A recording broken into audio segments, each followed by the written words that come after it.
Good morning, this is the Eager Beaver Show. You are listening to a True North Eager Beaver Media Incorporated podcast.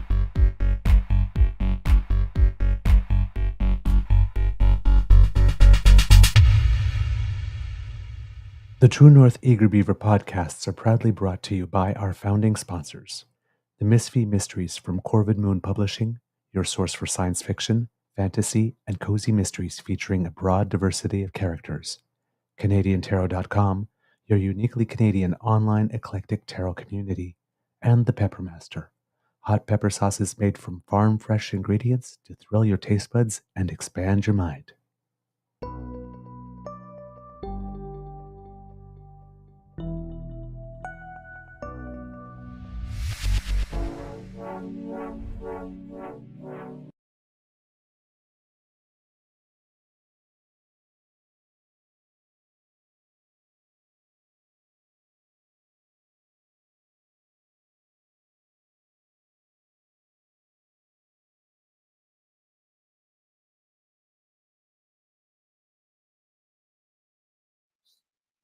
Well, good morning and hello, kids, and welcome to season 4 and episode 569 of the Daily Beaver Morning Show here on the Gryer Media Network. Yeah! Today, recording day, is Thursday, January 30th, 2025, and looking outside, it is a gray and yucky and icky kind of day here at the Beaver Lodge. I'm your host, the Eager Beaver, pronouns he, him, hey, Mr. Beaver, eh? And not with me, as usual, is my good friend, Mr. Grizzly, and to be totally honest, I do not know why. So I'm guessing he either slept terribly last night and is getting a couple of extra moments of hibernation in, or maybe had a migraine and was just in too much pain to be able to get the bright light of a phone right in the eyes to be able to let me know. So you have me alone today. Apologize for the delay because as you can see, I am at the Ottawa Beaver Lodge, so don't have all my usual technical equipment. And well, technology has been trying to foil me a little bit today. And I just realized that I did not put on my microphone. So, pardon me, kits and cubs. While I do that, all right. Hopefully that will improve the audio. Hopefully. If you do not hear me, kits and cubs, please do let me know. I'm sorry here. It's just taken me a couple of minutes to upload everything and have all the technological stuff happen because we weren't also connecting with Facebook and Twitter on our first couple of attempts to launch the show today here. So I'm just making sure that everybody has access to us, as I'm stretching a bit in my intro, as you can obviously tell. I'm your host, the Eager Beaver, pronouns he, him, hey, Mr. Beaver, eh? And like I said, Mr. Grizzly's not here. A big thank you goes to our podcast's founding sponsors, the Peppermaster, the Misfit Mysteries from Corvid Moon Publishing, and CanadianTarot.com. And I'm really developing an appreciation for how it is that Mr. Grizzly multitasks during the show right now, because I'm trying to do that myself.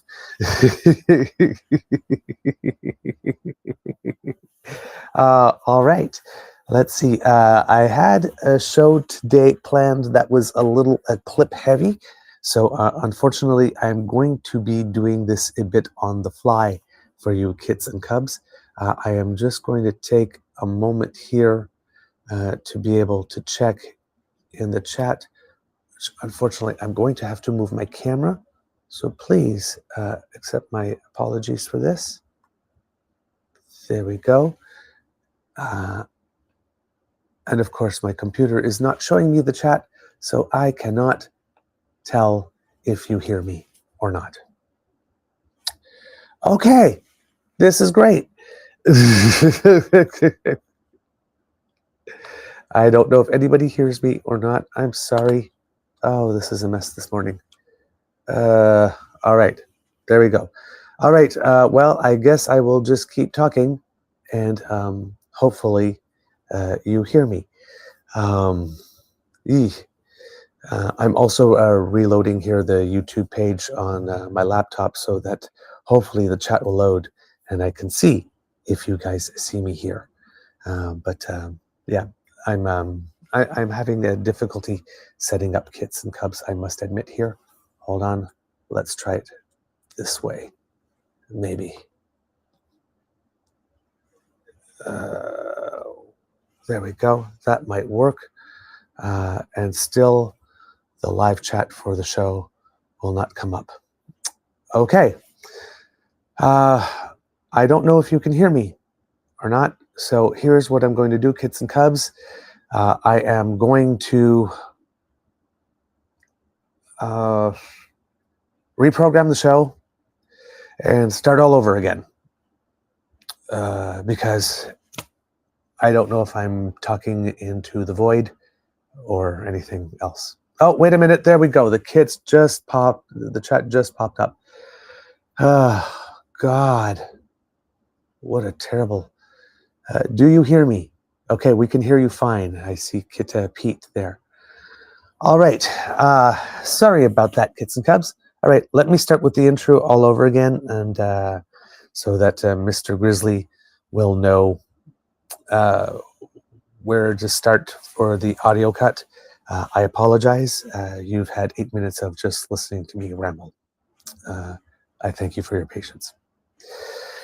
All right. Give me a couple of seconds and well, good morning and hello, kits, and welcome to season 4 and episode number 569 of the Daily Beaver Morning Show here on the Crier Media Network. Yeah.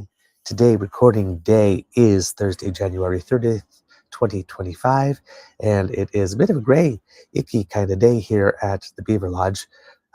Very, very gray, actually, if I'm looking outside, and some pretty dull light. I'm your host, the Eager Beaver, pronouns he, him, hey, Mr. Beaver A, and not with me, as usual, is my good friend, Mr. Grizzly. Not sure if he is still fighting insomnia or has a migraine, because I've not heard from him this morning, which explains me being late, unfortunately. As you can see, I'm at the Ottawa Beaver Lodge, and programming of the show was a little tricky today. But everything seems to be working now. For those of you who are listening on audio, I had 8 minutes rambling because I couldn't actually tell if anybody could see me. But now I can, and whether they could hear me. So I'm not talking to myself, which when I do and ask myself questions, I get very sensible answers. So talking to yourself is not necessarily a bad thing. But when you're trying to do a podcast and bring some information to the people, and to the kits and cubs and the best damn fan in all of podcasting, of course, well, then, being heard kind of matters a little bit. Let's see who we have in the chat today. Kits and cubs, who are we saying hello to if I'm looking into the magic mirror here? We have Kit Saucy. Yes, talking about bird flu this morning. Yes, I had been taking some notes on that over the past couple of days. There's lots of stuff going on there. We have Kit, Miss, and family. Good morning to all of you. Lovely to see you. We have Kit Elaine here in the chat. Good morning, dear one. Kit Cassie here as well. Kit Saucy. I mentioned Kit Saucy already, of course. Kit Nina is in the chat with us today. Hello. And for some reason, I cannot get the chat to scroll. Yeah. Oh, it's a technologically very difficult day here at the Beaver Lodge. Let's see, we have Kit Carol here, Kit Tavi G. If I miss any of you, I am so sorry. There we go. There's the scroll bar. It just appeared all of a sudden. Things are appearing and disappearing on my screens today, which is very, very weird. So I said we had got Kit Nina, Kit Carol. We have Kit Aussie Pete here. Hello, my friend. Glad you could join us this morning. We have Kit and Jillian telling us how she slept in her car last night. Interesting story over here. I hope that you were able to stay warm. I see here that you have an EV, so you were able to keep the seats warm and everything. So at least there's that. That's good. We have Kit Jen, Kit Hyper T007 joining us again this morning.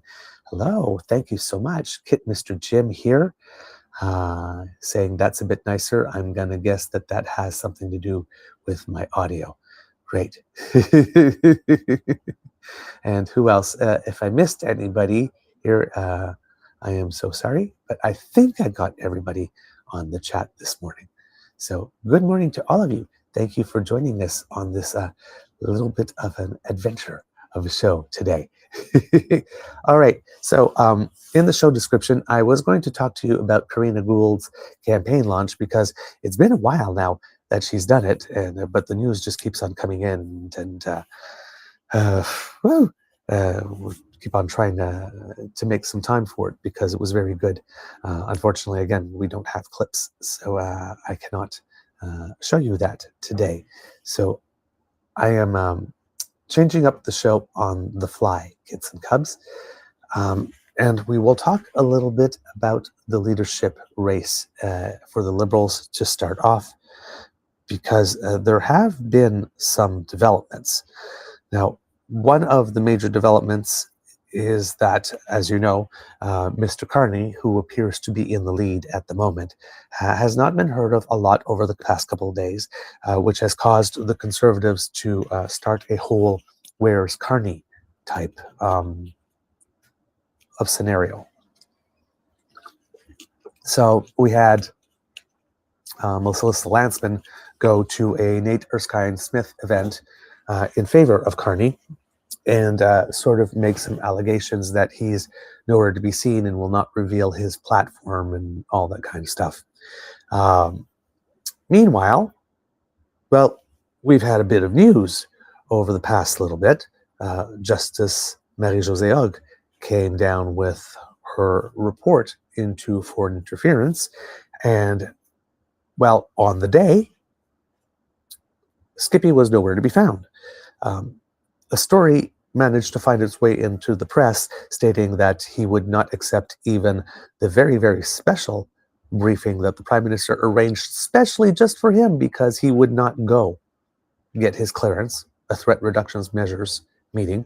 He's decided to refuse that because now allegedly the claim is not only will he be gagged, but he'll be so gagged that he will not be able to do anything with the information, which is not true, because he's allowed to do the things that are expressly authorized by the government with that information. So he's just lying and moving the goalposts.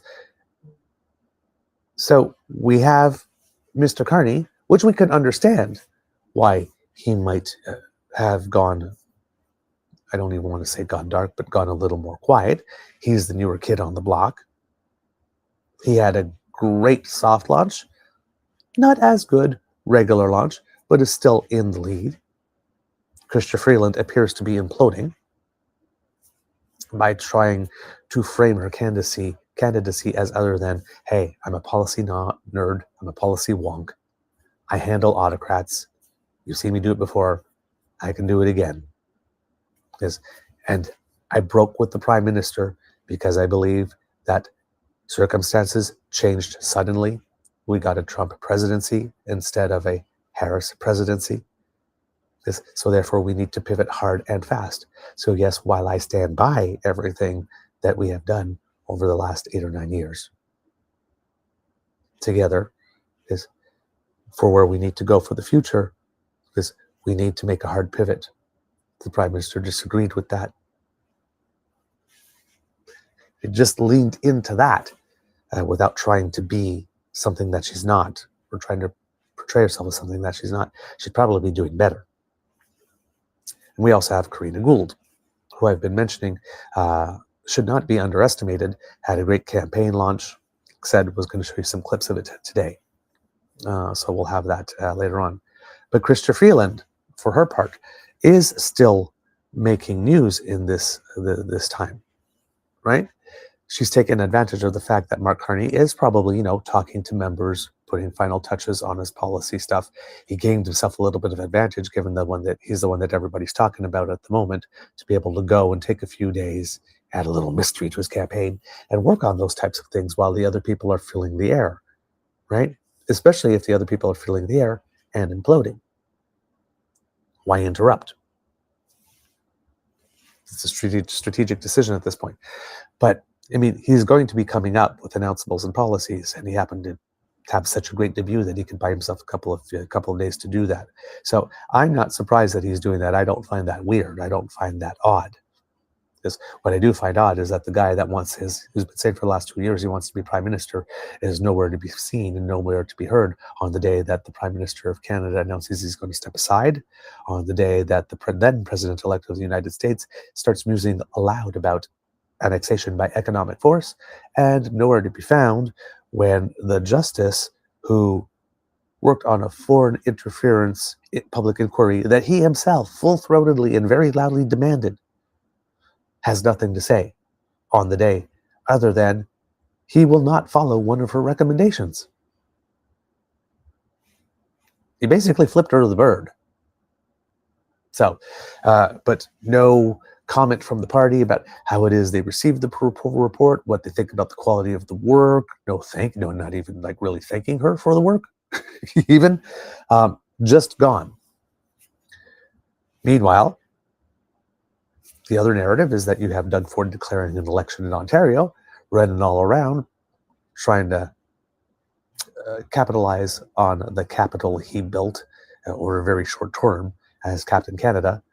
But then, nobody reporting that, Captain Canada actually quit his job the day before the big game and left the team alone. But you have him running around, given the illusion of leadership, while Pierre is in hiding. Again. So, things are not very good for Skippy. The other thing that's not very good for Skippy is that ECOS polling, and while, again, all the other posters have not come up to show that, but we have seen some movement. But ECOS polling is now showing that the lead between the Liberals and the Conservatives is now 3. The spread is 3, which is within the margin of error. So it's statistically insignificant.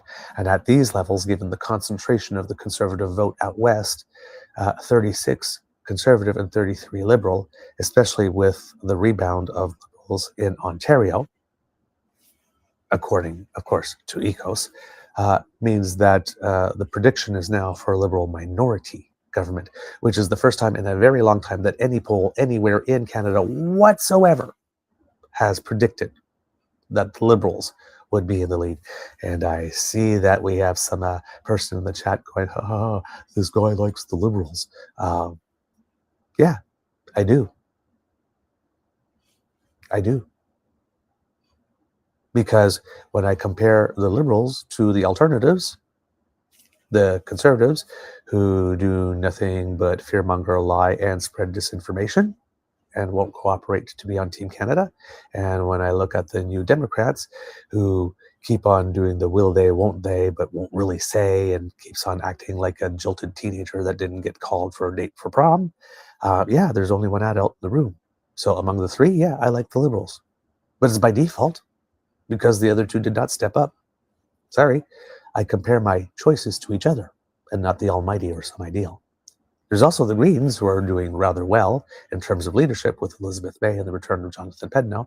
But of course, everybody turns around and says, if only the Greens, could win some seats. Well, the Greens could win some seats if you voted for them. Maybe that's all it takes. If you like the leadership, you like the platform, there's that too. We're also fans, some days, of Yves-François Blanchet of the Bloc, funnily enough, because he likes to tell it how it is. But unfortunately, we don't like the racism. So there are some conservatives that we like very much, like Karen Vecchio, but the party doesn't seem to like her. So, unfortunately, we have a party that's also eating its own, which gives us a lot to criticize. So, we have 5 parties. We like something about all of them. We dislike something about all of them. So, yeah, we are nonpartisan, but we are openly progressive.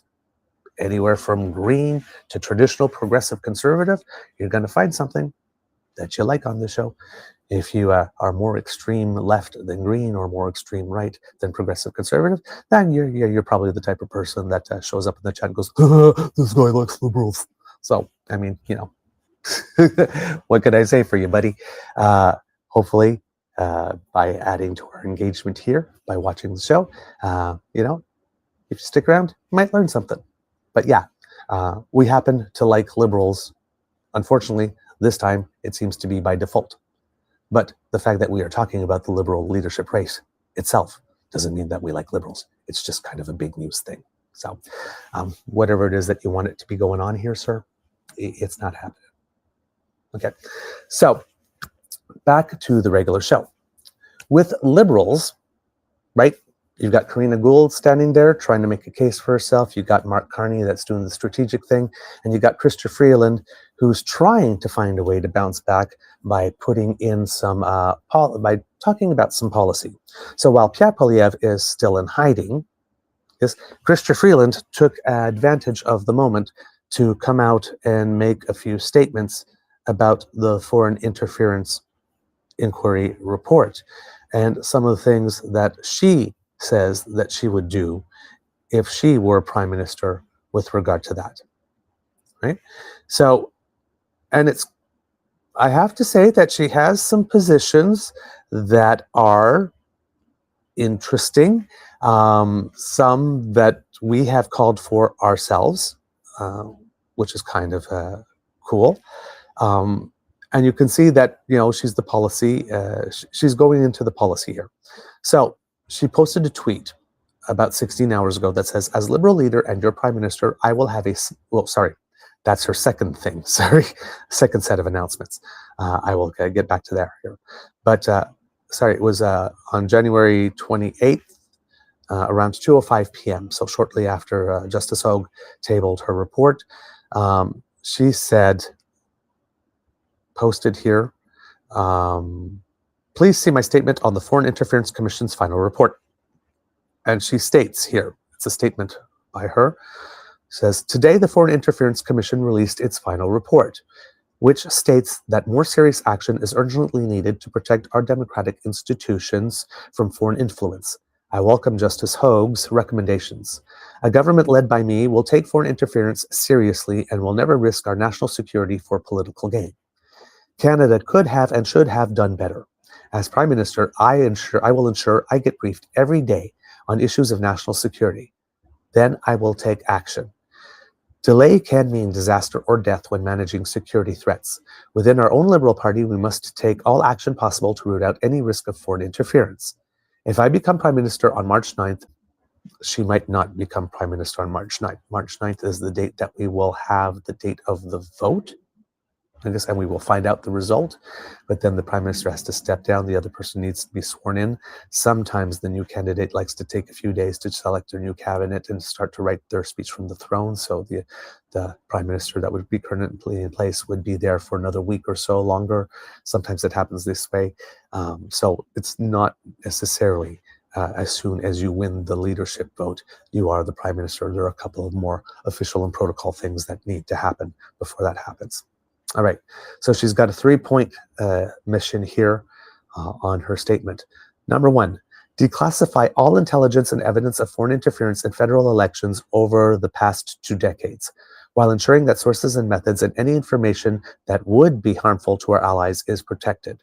So as Justice Hogue said, and other people saying that we have a little too much secrecy here in the nation, and that we could afford to loosen up and unclench a little bit.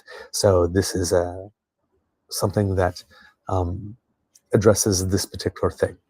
2, Require all party leaders in Parliament to obtain top-secret security clearance and attend regular intelligence briefings to ensure that combating foreign interference is a united effort for all of Canada. Every political party and leader can help combat interference. Canada can learn from the best practices of allied democracies, such as the United States' mandatory national security and intelligence briefings for senior politicians of all parties. And 3, require our national security and intelligence services, including the Canadian Security Intelligence Service, or CSIS, to report all concerns of foreign interference within a party or caucus directly to the party leader. If national security agencies suspect a parliamentarian has knowingly or unknowingly engaged in activities of concern, they must investigate and, if validated, notify the party leader. If no action is taken within 1 week by the party leader, the findings must be shared with all party leaders. I call upon all candidates in the leadership race and all party leaders in Parliament to agree to my bold plan to preserve and protect Canada's democratic institutions. The other thing she called for a couple of days previous as well is for all the people in the leadership race to declare that they intended to run in the next election should they not win. Chrystia Freeland has done that. I'm guessing that this is a way or a strategy to sort of corner Mark Carney. So, if he says he's not, there's no guarantee he's going to run if he loses, well, then he's just visiting, right? So I think that's that type of play to try and corner him. I don't think that's going to work. I think he's, if he hasn't already said, very heavily hinted that he's running no matter what. Now, require all party leaders in the Parliament to obtain top security clearance and regular intelligence briefings. If that was mandatory, and it should be, because right now we do have a loophole in that. 3 becomes possible, because if all party leaders have their security clearance, well then when there's something affecting the party, national security can go directly to the party leader at any time and say, hey, there's an issue in your party that you need to deal with. So this would actually be good. Now, the people that are a little more hesitant about these types of changes would say something like, are you sure you want to surrender authority or power over the selection of your prime minister over to the national security apparatus of the nation?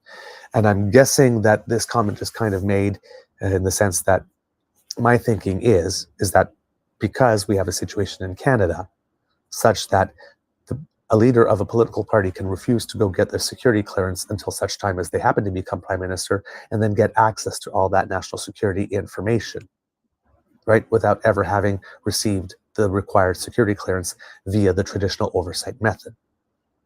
Okay, so that's the situation at the moment. We do have this loophole. That could be the case for the current prime minister for all we know, right? Because he became prime minister, he just gets it. We don't know, because we weren't talking about this back then, whether or not he obtained a personal security clearance that's top level, or he just, didn't have to because he became prime minister and they just gave it to him.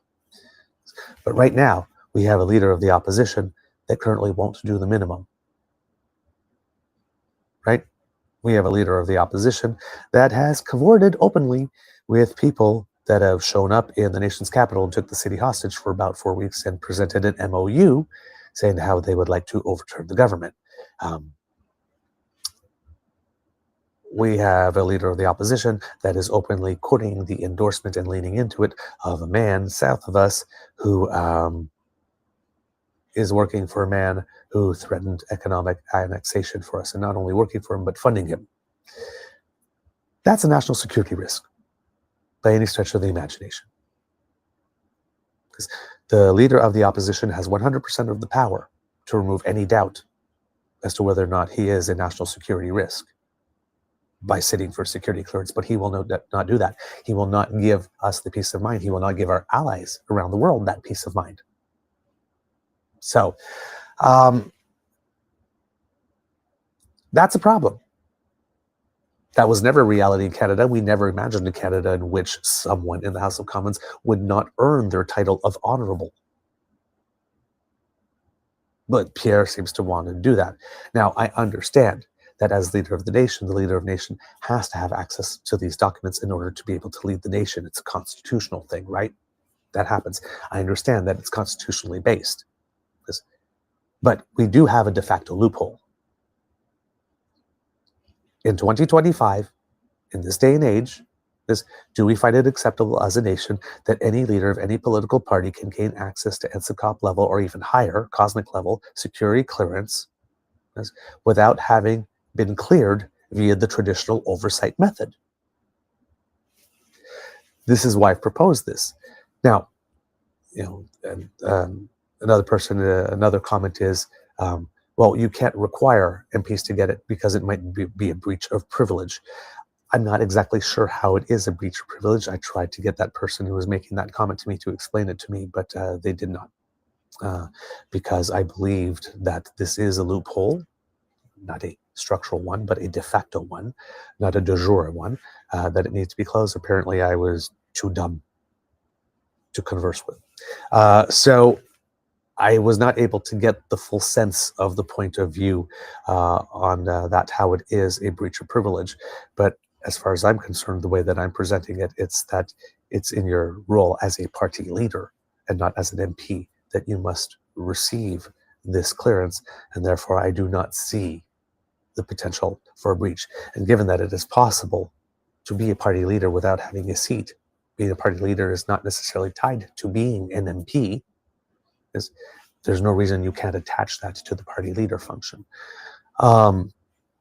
Maybe there is a legal reason again. I don't know. Like I said, the person wouldn't share the depth of their experience with me. They were just telling me that I was wrong and wanted to sell out my country to national intelligence. So there are apparently some concerns on that level. For me, I would see it if it was made a requirement in order to apply to run in a party leadership. And this could be federal and provincial, because I also believe that the provincial premier should do it, and probably the mayors of our largest cities should probably have the top secret clearance too, because sometimes on a need-to-know basis, there's information that could come to them. So it would seem to me that when you are submitting your candidacy, you tick the box, yes, I am willing to submit to that type of clearance, and you actually do submit to that first interview. And submitting to that first interview is part of your application process. And once you have done it, you have ticked the boxes. Because right now, we have someone that doesn't at all want to go get it. And it's creating a problem. It creates an opening. And on this type of stuff, we need to be airtight. Airtight. So I don't know what the solution is. This is not my subject of expertise for national security. But it would seem to me in a country as Canada, with as creative and brilliant minds as we have, there must be a way to write a law in some way that it's not only party leaders being encouraged or whatnot, but that it somehow becomes mandatory that they get it.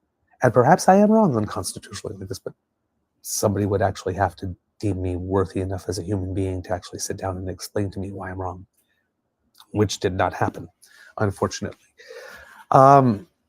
So as far as I know, there should be a way, and Chrystia Freeland obviously believes that there is a way. And well, she has been in government, so hopefully she's not leading us down a path of things that are not possible for simply campaign positioning or whatnot. But it seems like a well thought out position in this state, in this case. Now, there probably is a counter position that's equally intelligent and can be developed. But I don't know what it is yet. And I haven't heard many people from the party come up and take a stand against this or say it's bad or say it's good. I haven't actually heard much people react to it, to be totally honest. But that is one of the policies that she has come up with to try to take up some of the space while Mr. Carney is out there, I guess, tooling up his campaign for the next phase of it. In the meantime, she has received the endorsement of Minister Ahmad Hussein out in Alberta. So that could be helpful for her for organizing out west. But then she has made another, and then she appeared also on Bloomberg television, on the business television network in Canada for a conversation. And I will take a look at that as well. There's been some news yesterday with the swearing in ceremony of, not the swearing in, the confirmation hearing of the U.S. Secretary of Commerce as well. That kind of plays into all of this. And then yesterday, she decided that she was going to make another announcement. And she says, as Liberal leader and your Prime Minister, I will have a smaller, more effective cabinet and Prime Minister's office. Please see my full statement below. And this is the next one. Making government more efficient without impacting the benefits and services Canadians count on is essential. We must use tax dollars responsibly. Leadership starts at the top, and that's why to start, we must right-size the cabinet and the Prime Minister's office. As leader of the Liberal Party of Canada and Prime Minister Chrystia Freeland will, 1, reduce the size of cabinet to no more than 20 ministers, a 50% reduction from the current cabinet. A cabinet led by Chrystia Freeland will be more focused and more effective, balancing regional diversity and breadth of experience to ensure ministers are given the space to meaningfully contribute to governing. This cabinet will revive empowered regional ministers, and it will be supported by the ministers of state. So basically, she is hinting here. This is another a little bit of a dig, because the Prime Minister said when he came into power that he was going to do government by cabinet. A lot of people are saying that that didn't happen. We ended up getting one of the most centralized in the PMO governments ever. Chrystia Freeland is saying that I will do government by cabinet for real, and to prove it, I will reduce the size of the cabinet. So that I'm going to guess that every minister, I guess, has a larger voice, but every minister would also have way more files.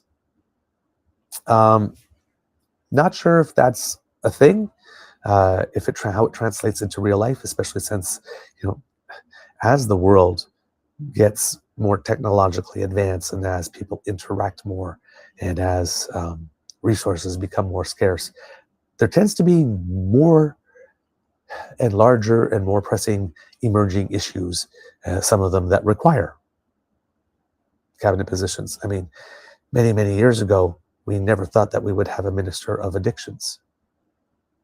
But the world's changed. In the UK, there's a minister of loneliness, because things have changed. I don't know if there's one now, but there was one at some point. Seniors and tackling loneliness.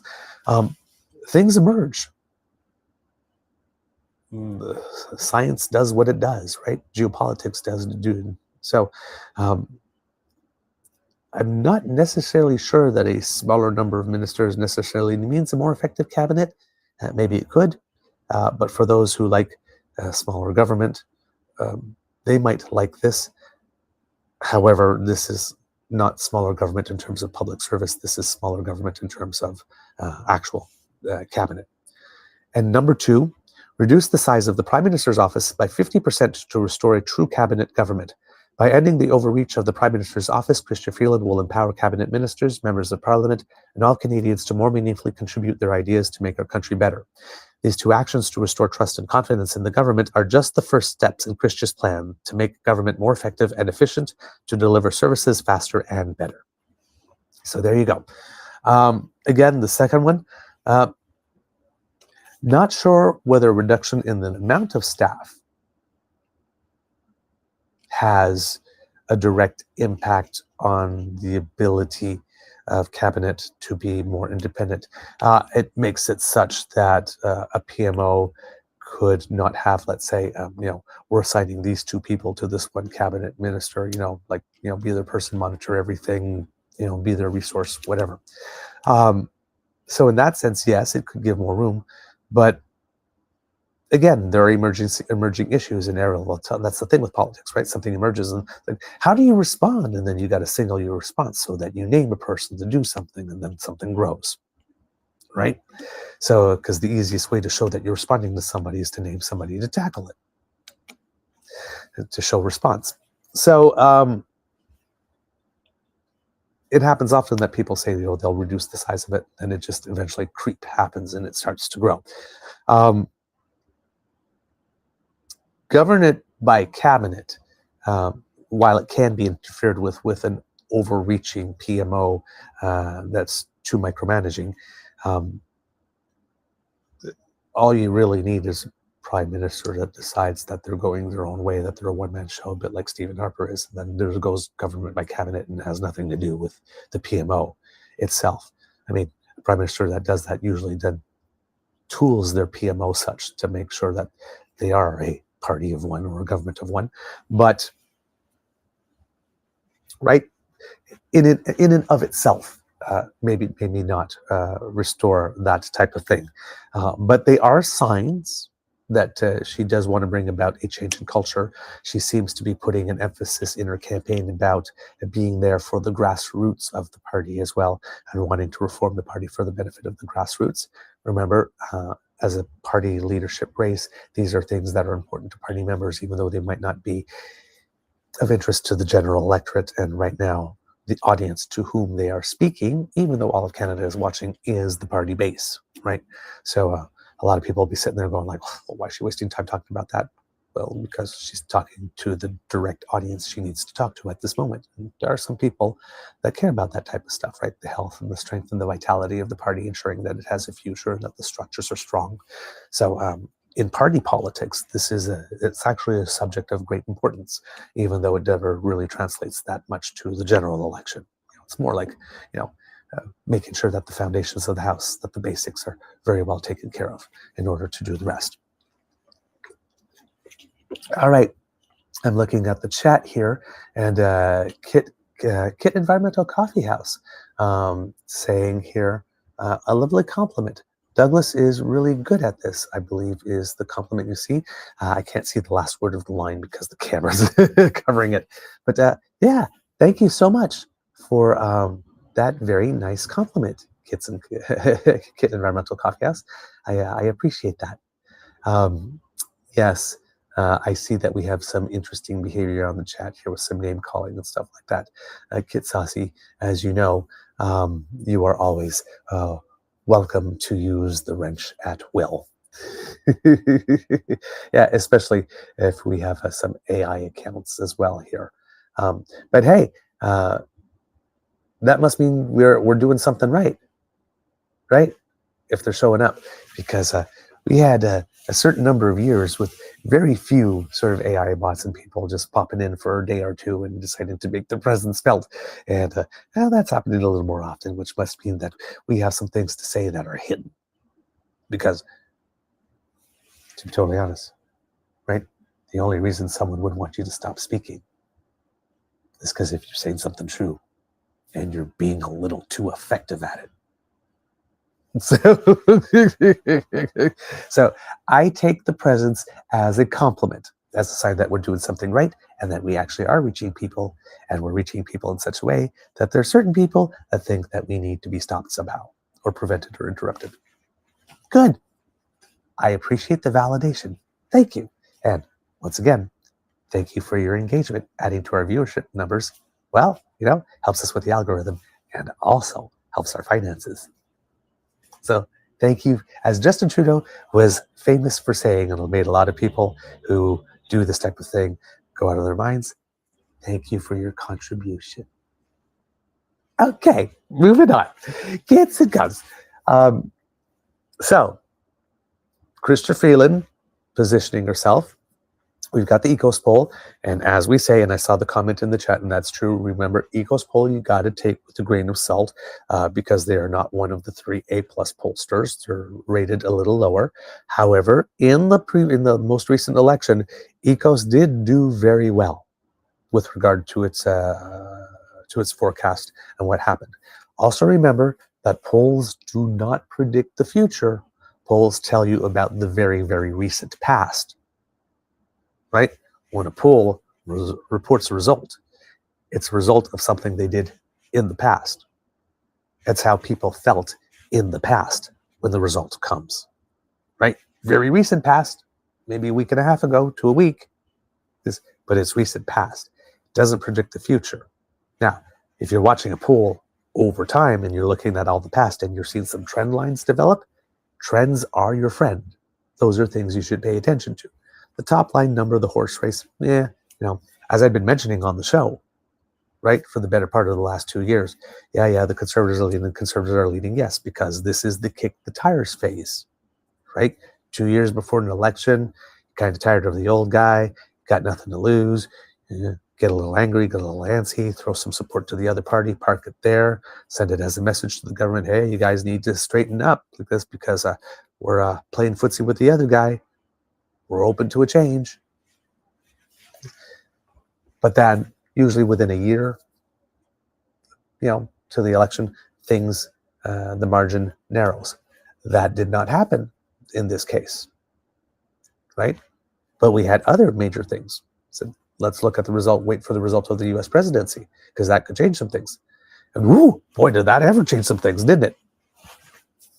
Because according to ECOS, we went from a 25-point lead to a 9-point lead in about the space of 1 month. And then now that's down to 3 since then. Right? That's been seen in Angus Reid. Angus Reid had a 13-point swing, I think, for the Liberals. Now, Angus Reid had the Liberals at 16%, which I think might have been a little artificially low. But with Mark Carney, 16 to 29, that's 13. Now, it still leaves a huge gap from 44, something like that, to 29 between. But that's a 13-point jump in one pool in a short period of time. And if the trend that ECO's seeing, that there was a bump from the Prime Minister resigning, and then there was a bump after Carney's performance, and then it's slow and steady, again, with Skippy not helping himself and Jenny Byrne not helping the party by losing all mastery and control of herself online. And stunts like trying to portray probably the nicest man in Parliament, Nathan Smith, as a predator. Like that did not work at all. But people see these types of things.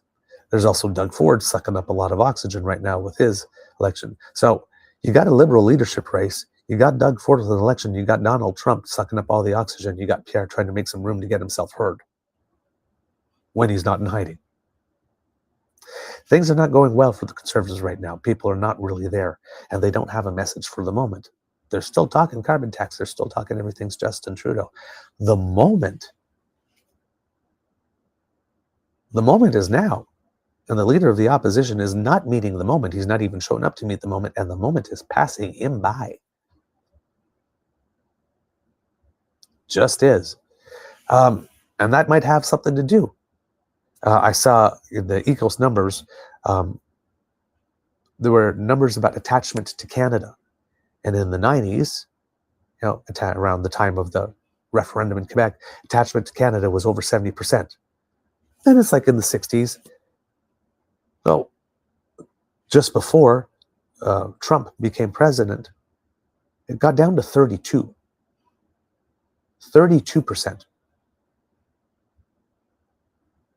And then all it took was for Trump to take a couple of swipes back at us, and we're back over 50. And literally, if you watch the thing, it's a curve that goes down sharply like this and bounces up. Wing. 2 years of 24/7 relentless, nonstop bashing Canada, talking us down, how we're broken, we suck, got us to hate ourselves that badly. Our relationship with Pierre Poilievre as leader of the opposition was downright abusive. He gaslit us into hating ourselves. It took a wannabe dictator south of us, musing about annexing us, to get us to realize that, hey, we actually like and respect ourselves.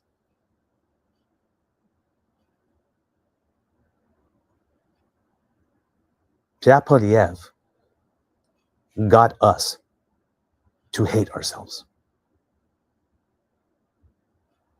And the numbers show it. So yeah, if you're asking me if I like liberals, yeah, I do like liberals. I like people who talk to me about my country and have nice things to say about it. Who could tell the truth about our past and the truth about what's going on now that's not working well. But it actually tell us, you know what, we can build, we can go somewhere, we can be something. Is that everything's broken, everybody sucks, everything's terrible. Don't let governments take big projects. Governments will only screw it up. I don't know if you saw that clip going on. Like, the guy who wants to be government says don't let government lead big projects because governments only screw things up. So if you want to be the government, and he says, you got it. My plan is to give all that to the private sector with like no government involvement, as little as possible. So, but if government screws everything up and you want to be the government and you have a plan to fix the government, doesn't that mean that you will screw up your plan to fix government because government screws everything up? See, when you listen to him, right? Oh, give this to corporations to do this. Government screws everything up. It'll be much more effective. It sounds good, but if you actually listen to him, if you actually take the time to stop and listen to him and think about what he's saying, government screws everything up, so make me the government so I can screw everything up. I want to be the one who screws everything up. He's not planning to fix it for you. He's got a plan to get government out of it, and government screws everything up. So he's going to screw up his own plan. I say leave well enough alone then. See, he talks fast. He puts bits of sentences together, bits of phrases to make sentences. But he says nothing. He puts his little position in there, but all the ways that he uses to justify it and sell it, whatnot, if you sit down and you think about them and you put them together, he either says nothing at all, he puts some concepts together that sound business-like and economic-like in it, but they're either empty and meaningless, or it's literally bunches of phrases put together as a word salad, like this, with a position put in there. Recently, he's been out there talking about sending people back. If we have people in Canada who are not permanent residents and not citizens and they're breaking the law, we should send them back. That's already the law. That's already the law. There is discretion in application of the law, but that is the law. But it's kind of interesting that, days after Donald Trump starts ICE raids in the south of us, that Pierre Poilievre, one of the few things that he's able to say in front of the cameras over the past few days is that, hey, if we have some violent criminals over here that happen to be not permanent residents, we should kick them out. Now, of course, he's saying this in the context of, Palestinian protesters, right? Because and I guess that would depend on your definition of what is a violent protester. Are we talking about a protester that comes up with a weapon and hits someone? An assault? Yeah, probably. Or are we talking about, someone that comes in and, I don't know, maybe threw a rock at a window? Yeah, there's vandalism and that should not be done, but is that a violent protester? Violent enough to be deported?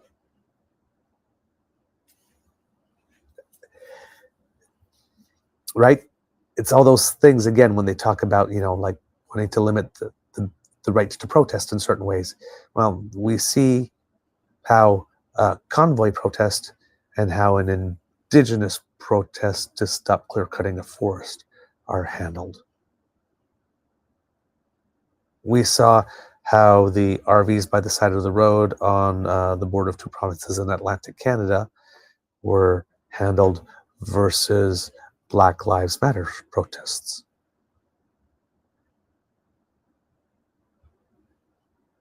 We saw how the little demonstration by Greenpeace in front of the residence of an official was quickly dismantled. But the convoy was allowed to go on for nearly 4 weeks.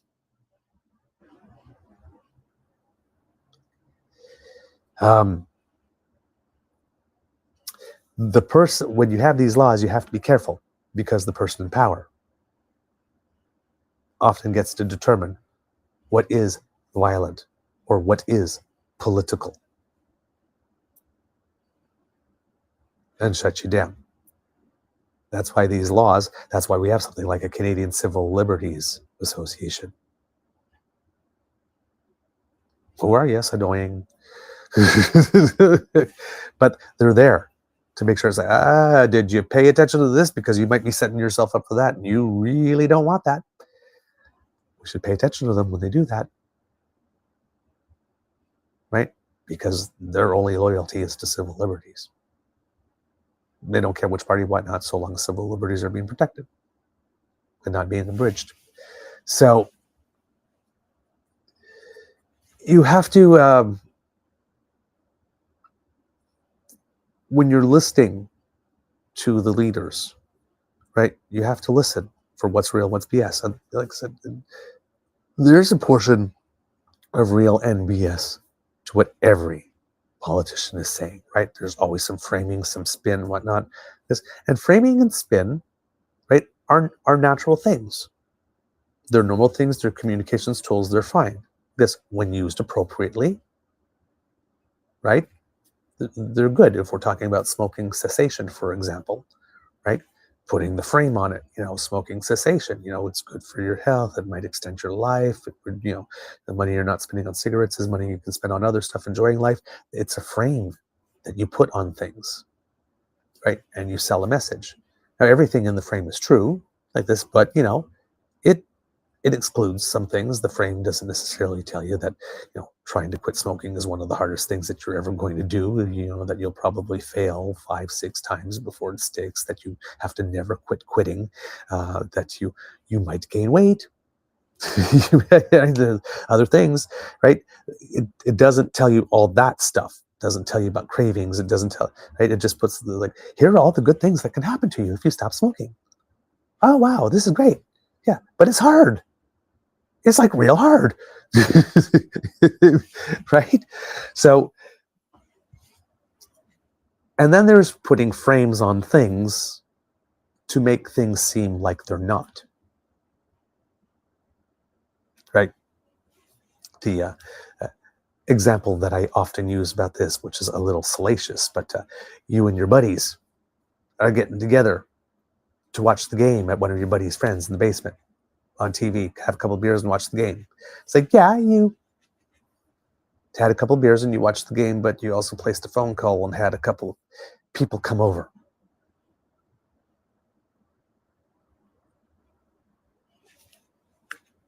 People who, let's say,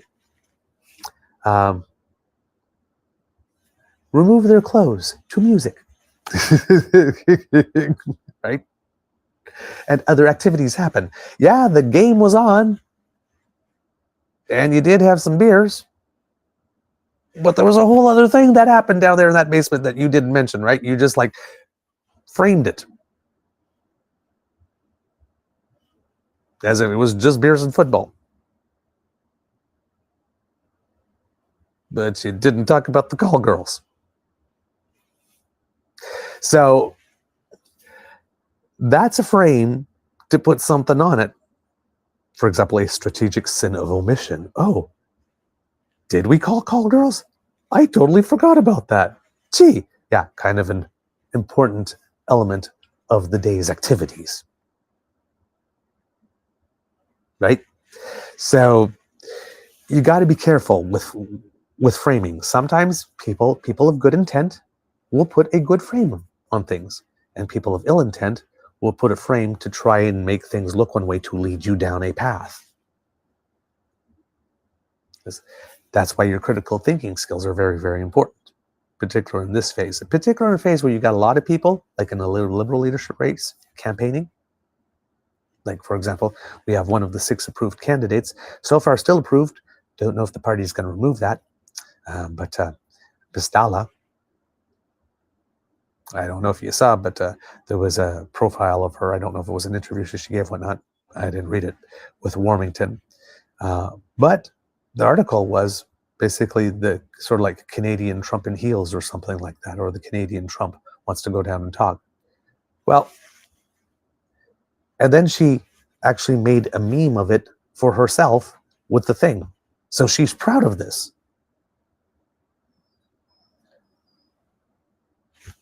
Party rules allow parties to disqualify someone if they are not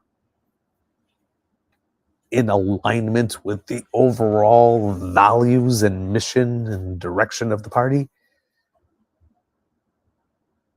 She's running for the Liberal Party as a Canadian Trump. Would seem to me that would be grounds for disqualification for not being aligned with the values and the overall direction of the party. So again, the party had 10 days from, I think it was the 23rd, I think, of January, I think it is. Yes, to confirm for sure whether or not someone is part of the race or not.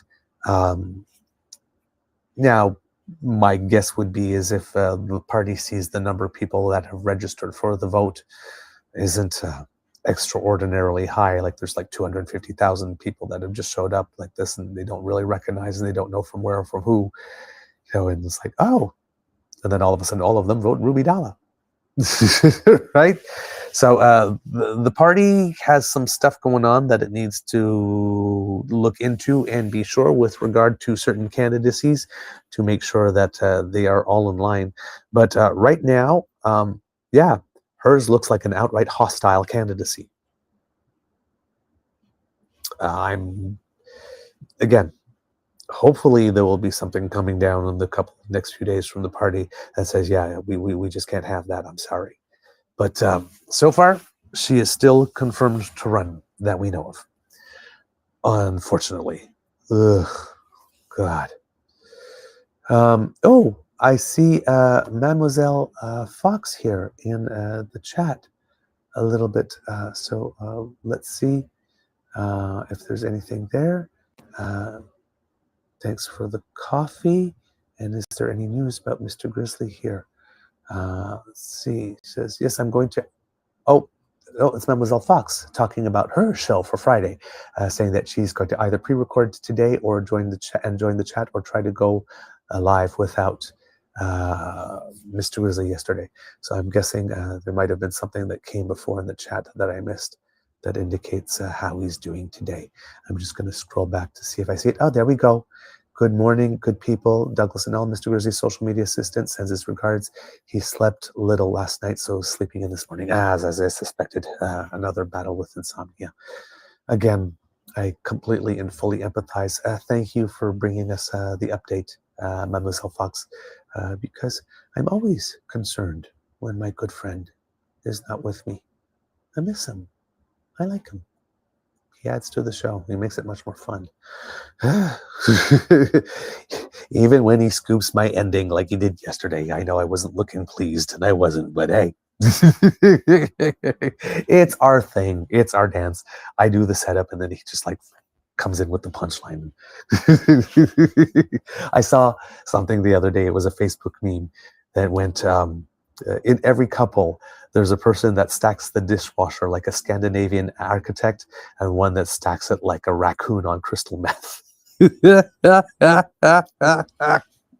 all my friends are going, oh, Douglas, it must be tough being the raccoon on meth. And it's like, no, I'm actually the Scandinavian architect when it comes to our relationship. I'm the one that packs the suitcases and then packs the truck when we're going to camping and, and the fridge, anything, all that kind of stuff. So the dishwasher. So yeah. But in this case, it's sort of like I'm building all the blocks to like build a narrative, like this Scandinavian architect, and then here comes my ADHD Grizzly. Oh, by the way, did you see this?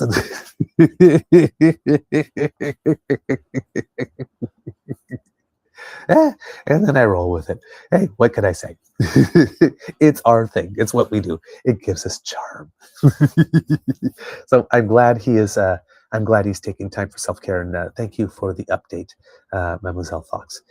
But I do hope he is back to his rested self soon, because, like I said, the show goes better and runs a whole lot smoother when he's around. All right, just looking in the chat here, see if there's anything else from the kits. I see that there is some civics being done in the chat here, saying that we don't vote for our Prime Minister here in Canada. Indeed. Good stuff. Glad you guys are talking. Okay, so moving on to other things.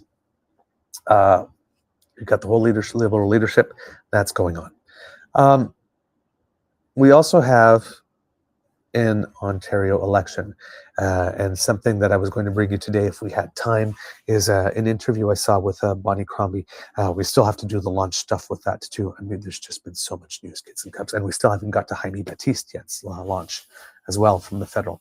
There's just too much going on, and we haven't even touched on the Quebec Liberal leadership race too. There's just too much damn news. So in Ontario, they're off to the races. Right? Doug Ford is doing this thing. I'm Captain Canada. I need a strong mandate. I need to be there for the full 4 years of Trump. It has to be me. There's only one choice. There's us. No, there's not only one choice. There are certain polling companies that are indicating that the Progressive Conservatives in Ontario might also be in trouble, that there might be a sharp shift. I saw the interview with Bonnie Crombie yesterday. She was on TV Ontario, for those who haven't noticed it or weren't aware of it. And if you don't live in Ontario, fortunately, TV Ontario does put their programming on YouTube, so you can check it out. It was actually a pretty good interview. I have to say, it was a pretty good interview. There are moments where, things seem a little forced or whatnot. But overall, it was a pretty good interview. She's got some interesting angles on it. They were asking about Ford and the tariffs and all that kind of stuff. And Bonnie Crombie is really, really trying to do a message discipline thing where she wants to talk about Trump as little as possible, making it very clear that Doug Ford is not going to be in the negotiating room when it comes time to actually negotiate with Trump. That all Doug Ford is going to do is give his input to the federal government instances who will be doing the negotiations, right? And therefore, she doesn't have all that much to say about it, because the job that she's running for is Premier of Ontario, and she would like to talk about things that affect Ontarians, like healthcare, like education, right? And affordability. And I think she had a fourth one in there, but I remember those three off the top of my head. It's a very interesting platform because she is focusing on the fact that Doug Ford isn't that great of a deal maker anyway, if he was negotiating, but he's not, thank goodness. And there are other things in there. There were twice that she had me cheering. Actually cheering. I was like watching, I was going, yes!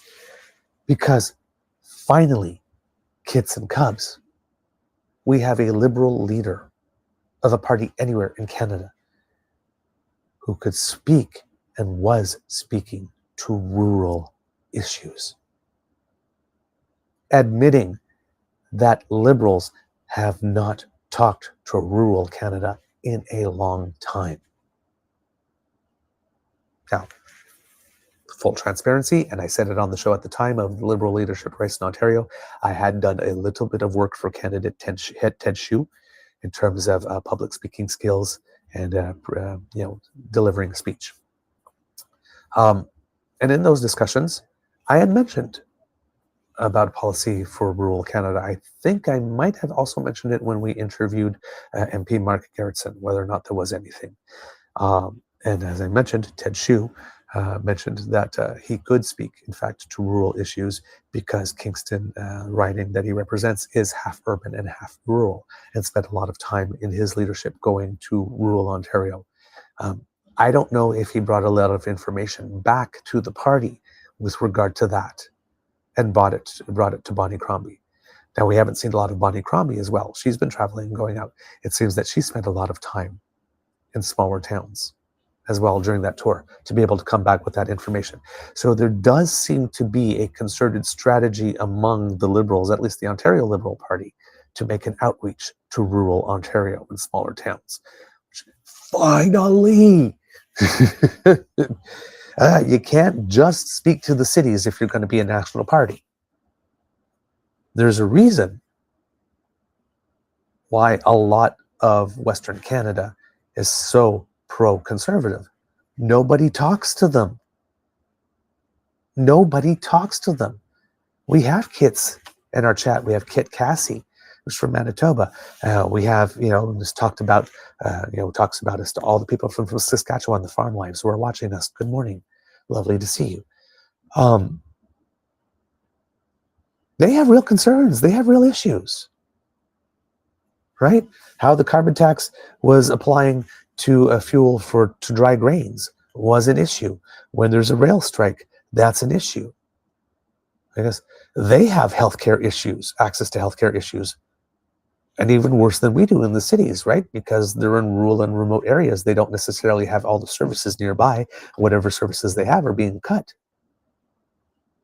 Access to the education. They have the overcrowded classrooms too, and fewer teachers wanting to go up there. Right? There's how things are more expensive. Housing, right? Getting all the materials up there. Because everything is so much more expensive if you're way up in the north. Food and getting a good diet. Anything having to do with preventative health. Right? These are real issues. And they don't get talked about enough because we're talking about crime. And even in smaller towns, even the addictions issue that we are seeing in our big cities is happening over there too. So, and I mean, small towns. I mean, Thunder Bay is not necessarily a small town if you compare it to like Ottawa and Toronto. It's smaller, but in that area, it's the big place.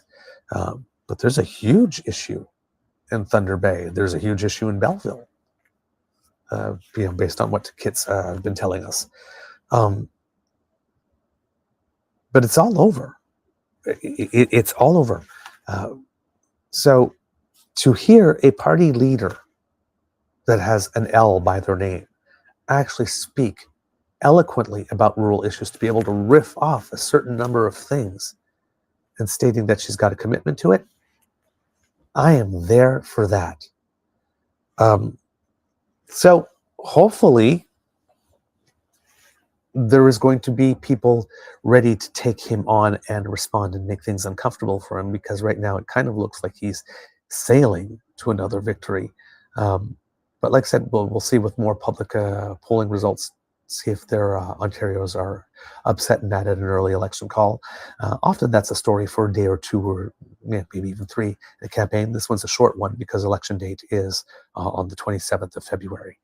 So it's like just to say it's a month-long campaign, and the shortest month. So Doug Ford clearly will have a strategy of running on all Trump all the time, pretty much, with one or two things local. Bike lanes.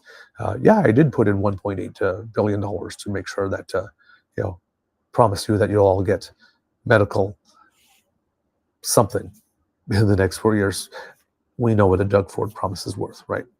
Exhibit A, Greenbelt. Okay, he promised not to touch it. Second we turned around, he was humping it like Donald Trump on an American flag. Right, just feeling it all up. So Doug Ford's promises aren't worth much. So if someone can make the case that he's a terrible deal maker, has got nothing really for rural Ontario, and has nothing for the big issues of the day that actually concern Ontarians with regard to health and education and affordability, she might have an avenue. Now, interesting development, Bonnie Crombie, when she was mayor of Mississauga, seemed to have a rivalry with Patrick Brown, who was the mayor of Brampton, about sort of like the future of the region. Well, it turns out that Bonnie Crombie has chosen the riding in which she will run provincially, and it seems that the candidate that will be running against her is Patrick Brown's mother-in-law.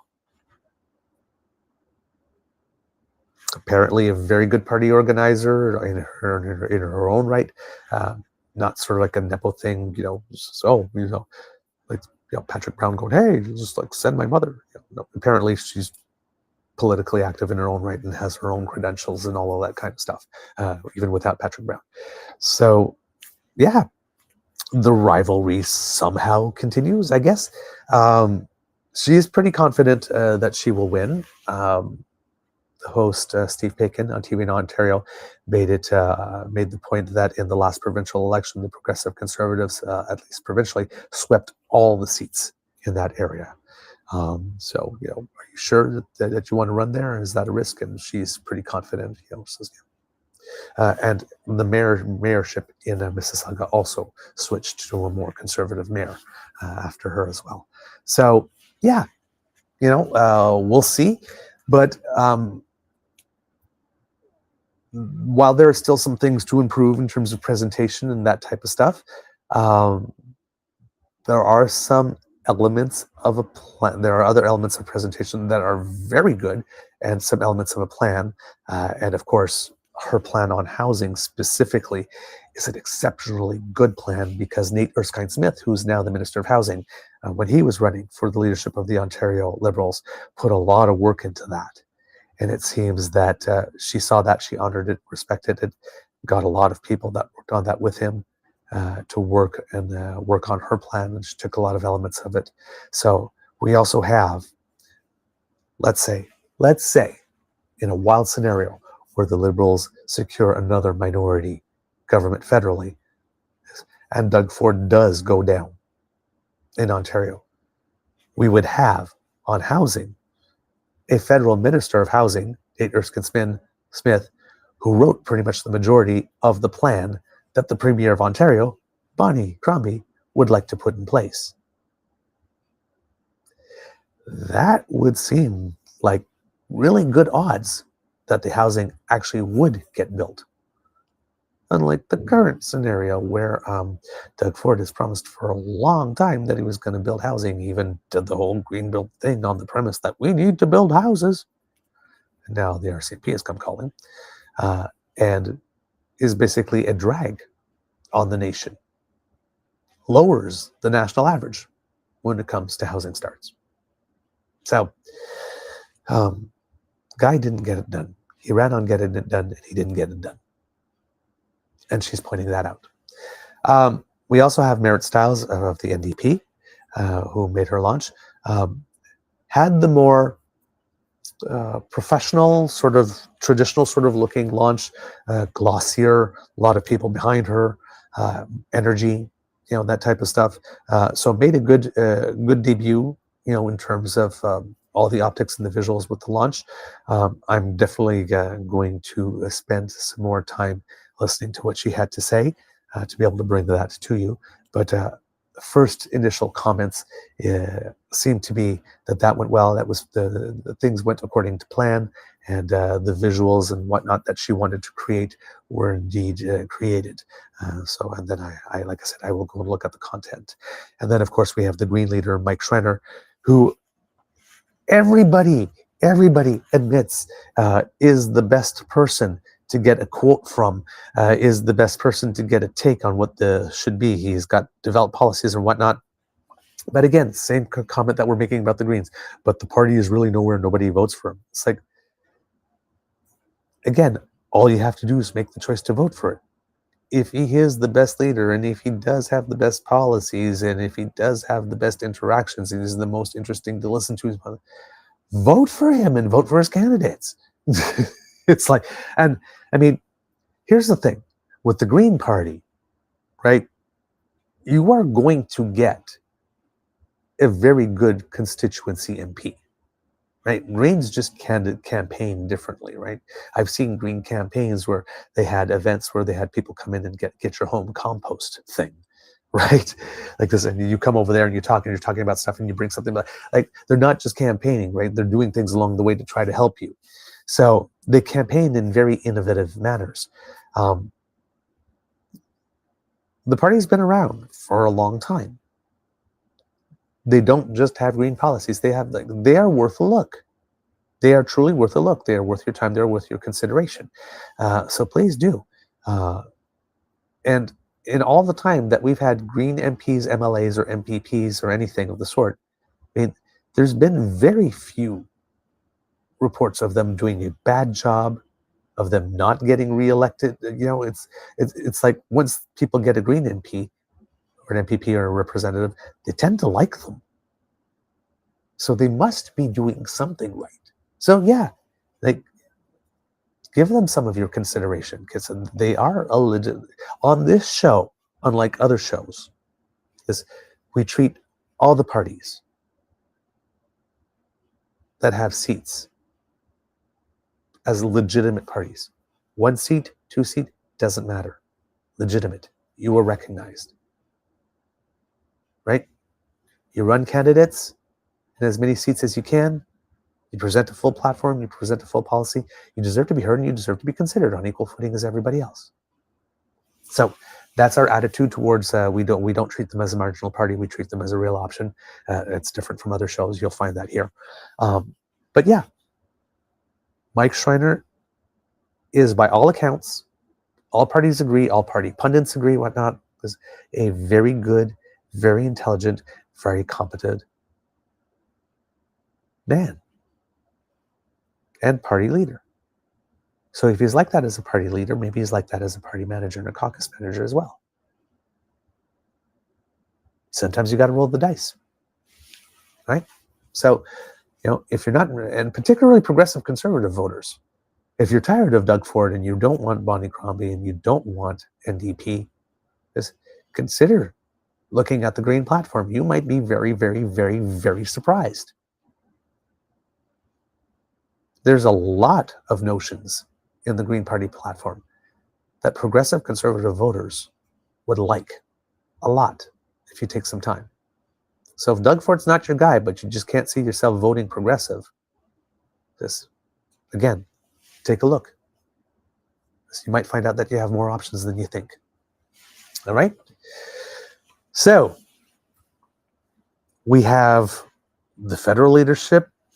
We have the Ontario election going down. Things are happening.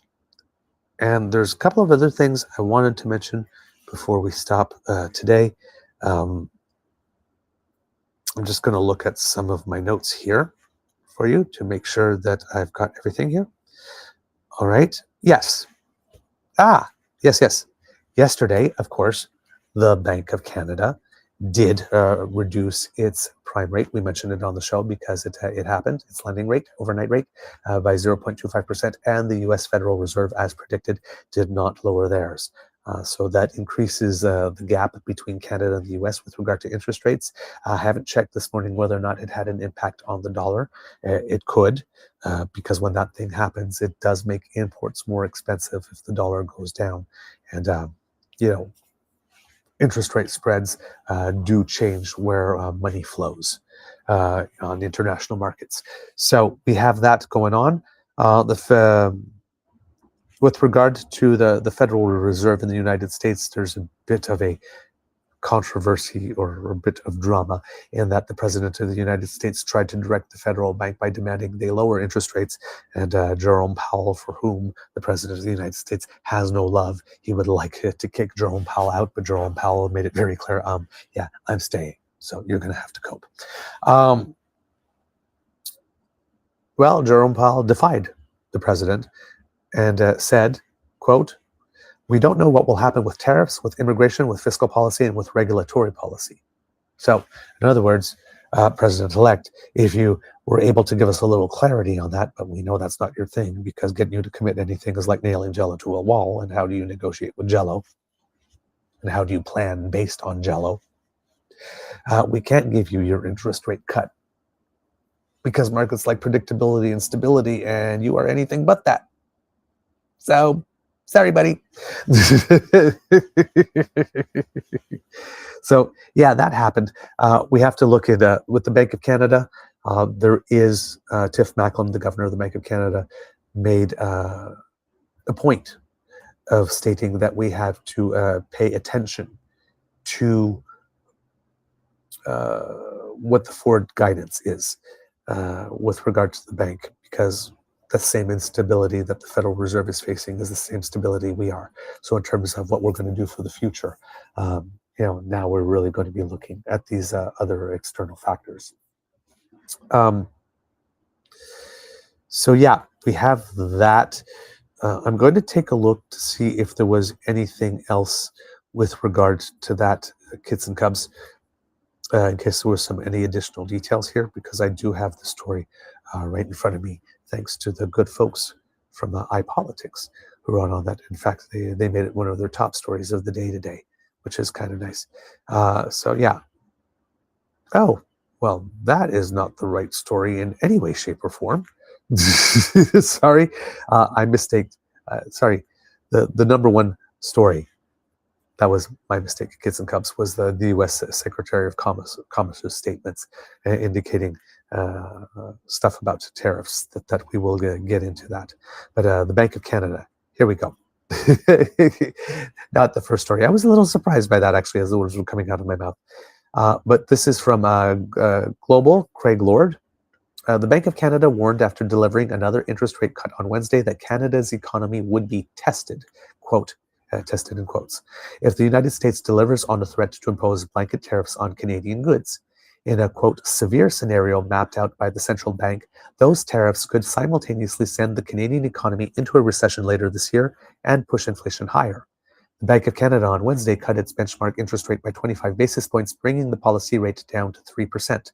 So we're starting to get to the neutral interest rate. Some say it's around 2.5, some say it's 3, but we're getting in that range. The move, the central bank's sixth cut in a row, was widely expected by markets and most economists. BMO chief economist Doug Porter said in a note to clients on Wednesday that the quarter-point drop solidifies the Bank of Canada's position as, quote, the most aggressive cutter in the world. Now, little context, Bank of Canada was also the most aggressive increaser in the world when our rates went up. So this is kind of natural. We swung the pendulum hard one way, and we're swinging it hard back, a little harder than most. Wednesday's statements contained little forward guidance from the central bank about where interest rates could be heading next. Quote, there's a lot of uncertainty out there, and it just didn't seem useful to provide guidance, Bank of Canada Governor Tiff Macklem told reporters on Wednesday. And I want you to pay attention to that very quickly, very carefully. Right? It just didn't seem useful to provide guidance. That's code for Donald Trump is just so freaking unpredictable and never sticks to the same story 2 days in a row, hardly, is that we are incapable of providing any forward guidance. We just have to wait and see what he does. That's how much of a menace to the global financial order this man represents. The Bank of Canada's focus on Wednesday revolved largely around the threat of tariffs from the United States and the impact of a looming trade dispute. As of Wednesday, U.S. President Donald Trump has maintained he is weighing imposing 25% blanket tariffs on goods from Canada and Mexico on February 1st. Quote, the potential for a free trade conflict triggered by new U.S. tariffs on Canadian exports is a major uncertainty. This could be very disruptive to the Canadian economy and is clouding the economic outlook, Macklem said on Wednesday. The central bank warned in a statement accompanying the rate cut that, quote, if broad-based and significant tariffs were imposed, the resilience of Canada's economy would be tested. James Orlando, director of economics at TD Bank, told Global News that Canada was gearing up for a, quote, banner year economically, with inflation largely under control and previous interest rates cuts setting up growth. This was supposed to be a year of economic revival in Canada, he said, and now with Trump, that's all uncertain.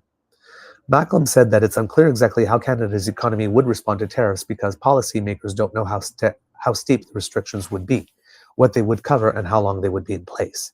How Canada would respond is also a wild card in the forecast. Nevertheless, some things are clear, Macklem said. Quote, a long-lasting and broad-based trade conflict would badly hurt economic activity in Canada. At the same time, the higher cost of imported goods would put direct upward pressure on inflation. The Bank of Canada is not including tariffs in its baseline forecasts for the economy. A revised outlook released Wednesday calls for 1.8% growth in real gross domestic product over both 2025 and 2026. But the central bank did conduct an analysis of one scenario, which Macklem calls a, quote, severe case, wherein the U.S. applies blanket tariffs of 25% on all trade partners, not just Canada or Mexico, and those nations impose matching tariffs in kind. The situation would also see those tariffs remain in place on a permanent basis, not waived quickly as a negotiation tactic. Under this analysis, Canada's real GDP would be about 2.5 percentage points lower than it would be in the first year of tariffs than it would be otherwise. That would put Canadian economic growth into recession territory for this year, a forecast backed up by other economists who have weighed the impact of possible U.S. tariffs. Inflation could also jump higher, at least on a temporary basis, the Bank of Canada projects. Whether those cost hikes are temporary or sustained depends on whether inflation expectations also rise, a phenomenon that helped keep price pressure sticky in the recovery from the COVID-19 pandemic. A trade war could impact prices in a few ways, but the central bank is quick to point out that there's little historical precedent for tariffs of this magnitude. If Canada were to impose retaliatory tariffs on American goods in response to U.S. trade salvos, those items would become immediately more expensive for Canadian businesses. Trade uncertainty has also been a significant drag on the exchange rate between the Canadian and U.S. dollars since Trump's re-election, and a weaker loonie makes imports more expensive. Macklem said Wednesday that this could drive up inflation on fresh fruit and vegetables at a time of year when much of the produce Canadians buy from the grocery store is imported from abroad. That'll get passed through pretty quickly, Macklem said of higher costs on produce. A wider differential between the interest rates on either side of the Canadian-U.S. border can also hurt the loonie. The U.S. Federal Reserve pressed pause on its interest rate cut cycle on Wednesday as it too waited to gauge the inflation implications from Trump's policies. The Canadian dollar weakened somewhat against the American greenback on Wednesday and remains more than 6% lower year over year, holding above 69 cents U.S. Macklem said that with inflation back around the central bank's 2% target, it cooled to 1.8% in December. Monetary policy is, quote, better positioned to help the economy adjust to new developments. But he also acknowledged that the Bank of Canada's only tool to respond to trade uncertainty is the benchmark interest rate, which can be limited in the face of both a weakening economy and rising inflation. Lower rates stimulate economic growth, while higher borrowing costs are meant to tame inflation. Quote, we can't lean against weaker output and higher inflation at the same time, Macklem said, adding that the Governing Council would need to carefully assess the inflation forecast amid a weakening economy. Orlando said that in TD's modeling, tariffs are expected to lift up inflation after they're imposed, but have the opposite effect when they're removed. For the economy, however, trade wars have a more prolonged negative effect as consumer spending and business confidence take a hit. That should push the Bank of Canada to lean more towards reducing interest rates to shore up the economy rather than raising them or keeping them elevated to deal with inflation risks, Orlando said. So in other words, according to the TD chief economists here, that if there are tariffs and whatnot and it puts us into a recession, the Bank of Canada is more likely to cut interest rates further than raise them. Wednesday's interest rate decision shows a central bank gearing up for the worst but not yet sounding the alarm, economists say. Quote, in the end, the GDP shock probably outweighs the inflation shock should this prove to be temporary. Today's steps by the Bank of Canada can be viewed as battening down the hatches ahead of a possible trade storm, said Porter, who's from Bank of Montreal, I believe. We mentioned him a little earlier in the story. I'll just go back to check here for you kids and cubs.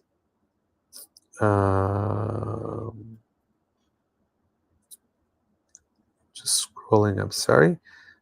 Nope, cannot find his name. But yes, there were two economists being interviewed for story, one from a TD and I believe the other one from a Bank of Montreal. Mr. Porter is the one from the Bank of Montreal.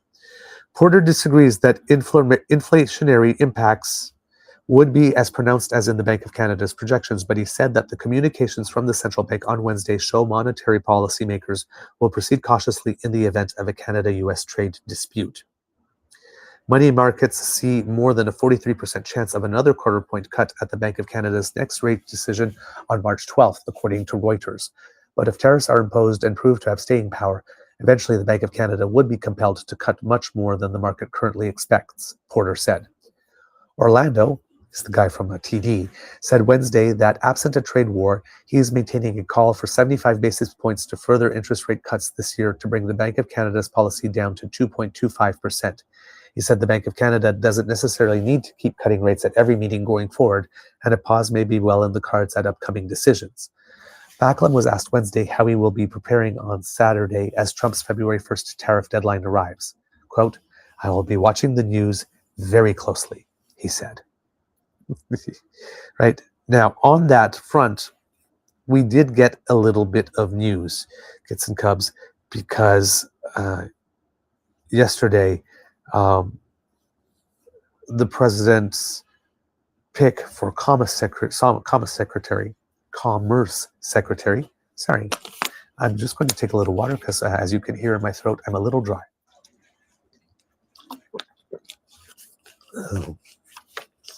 There we go. Thank you so much for your indulgence there, Kits and Cubs. This is according to Yahoo Finance.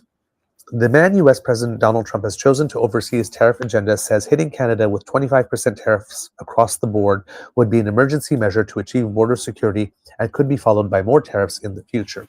So he's basically saying here that the tariffs that they are planning to put into place are actually a 1-2 punch. The first one is to get us to do the U.S.'s job of controlling what comes over their border into their country with regard to fentanyl, even though Canadian fentanyl represents fentanyl coming in from the Canadian border represents less than 1% of all fentanyl coming into the United States. Again, with the caveat that even 1 kilogram of fentanyl can take out a lot of lives, but we are clearly not the problem here, right, when it comes to that. But apparently they're still on that, like this, it's our job to stop fentanyl from going into the United States. No, it's our job to stop fentanyl from leaving Canada if we are able to. But if it does leave Canada, then right, it's the United States job to make sure it doesn't cross their border. That's why we have security on both sides, having both of us doing checks on going out, and when things coming in increases the odds that we catch more stuff. But the United States seems to want to gaslight the American people into believing that it is the job of foreign nations to control what enters the United States and not the job of the United States, which is patently ridiculous. So, but apparently this is the first one is like 25% to get the border stuff we want. And if you don't give us the border stuff we want, well, then we'll smack another tariff on you. Problem is that they have not told us what it is that they want. There's an interview with Daniel Smith on Power and Politics, which is basically saying, I don't really know what he wants, but we should still do this. Right? Nobody knows what he wants. But we have people running around offering him stuff without an ask. It's really weird. During Wednesday's Senate hearing on his nomination to lead the U.S. Department of Commerce, billionaire financier Howard Lutnick, of course, said the plan to impose duties on Canada and Mexico is distinct from Trump's long-term tariff plans. He said the threatened 25% tariff is not a tariff per se, but a type of domestic policy meant to force Americans' neighbors to take action at the borders in order to get us to do the job that they can't or won't do. Quote, you know that the labs in Canada are run by Mexican cartels. This tariff model is simply to shut their borders. Respect America, Lutnick said Wednesday. If we are your biggest trading partner, then show us the respect. Shut your border and end fentanyl coming into this country. Okay, well, honey, respect is earned and it's a two-way street. So shut your border and stop fentanyl from coming into our country, because there's way more fentanyl that enters Canada from the United States than goes the other way around. And while we're at it, I'm assuming respect is mutual. I'm expecting, if we're showing you respect, you need to show us respect too, sir. Right? Come on. This is not a matter of showing respect for America if America can't stop fentanyl from crossing into its own country. Your lack of competence does not necessarily signify a lack of respect on our side. America. The number of people and drugs crossing illegally into the United States from Canada is minuscule compared to the volume crossing the United States southern border, a point Canadian Public Safety Minister David McKitty made repeatedly in a news conference in Ottawa following Lutnick's remarks. Ottawa responded to Trump's initial threat with a $1.3 billion border security plan, and some provinces have separately boosted border enforcement. But the president has since expanded his complaints about Canada far beyond border security, because of course that's the game. It's never about what he says it's about, and it's never enough. Lutnick said he believes Canada and Mexico, quote, are acting swiftly on border security, and if they execute it, there will be no tariff, and if they don't, there will be.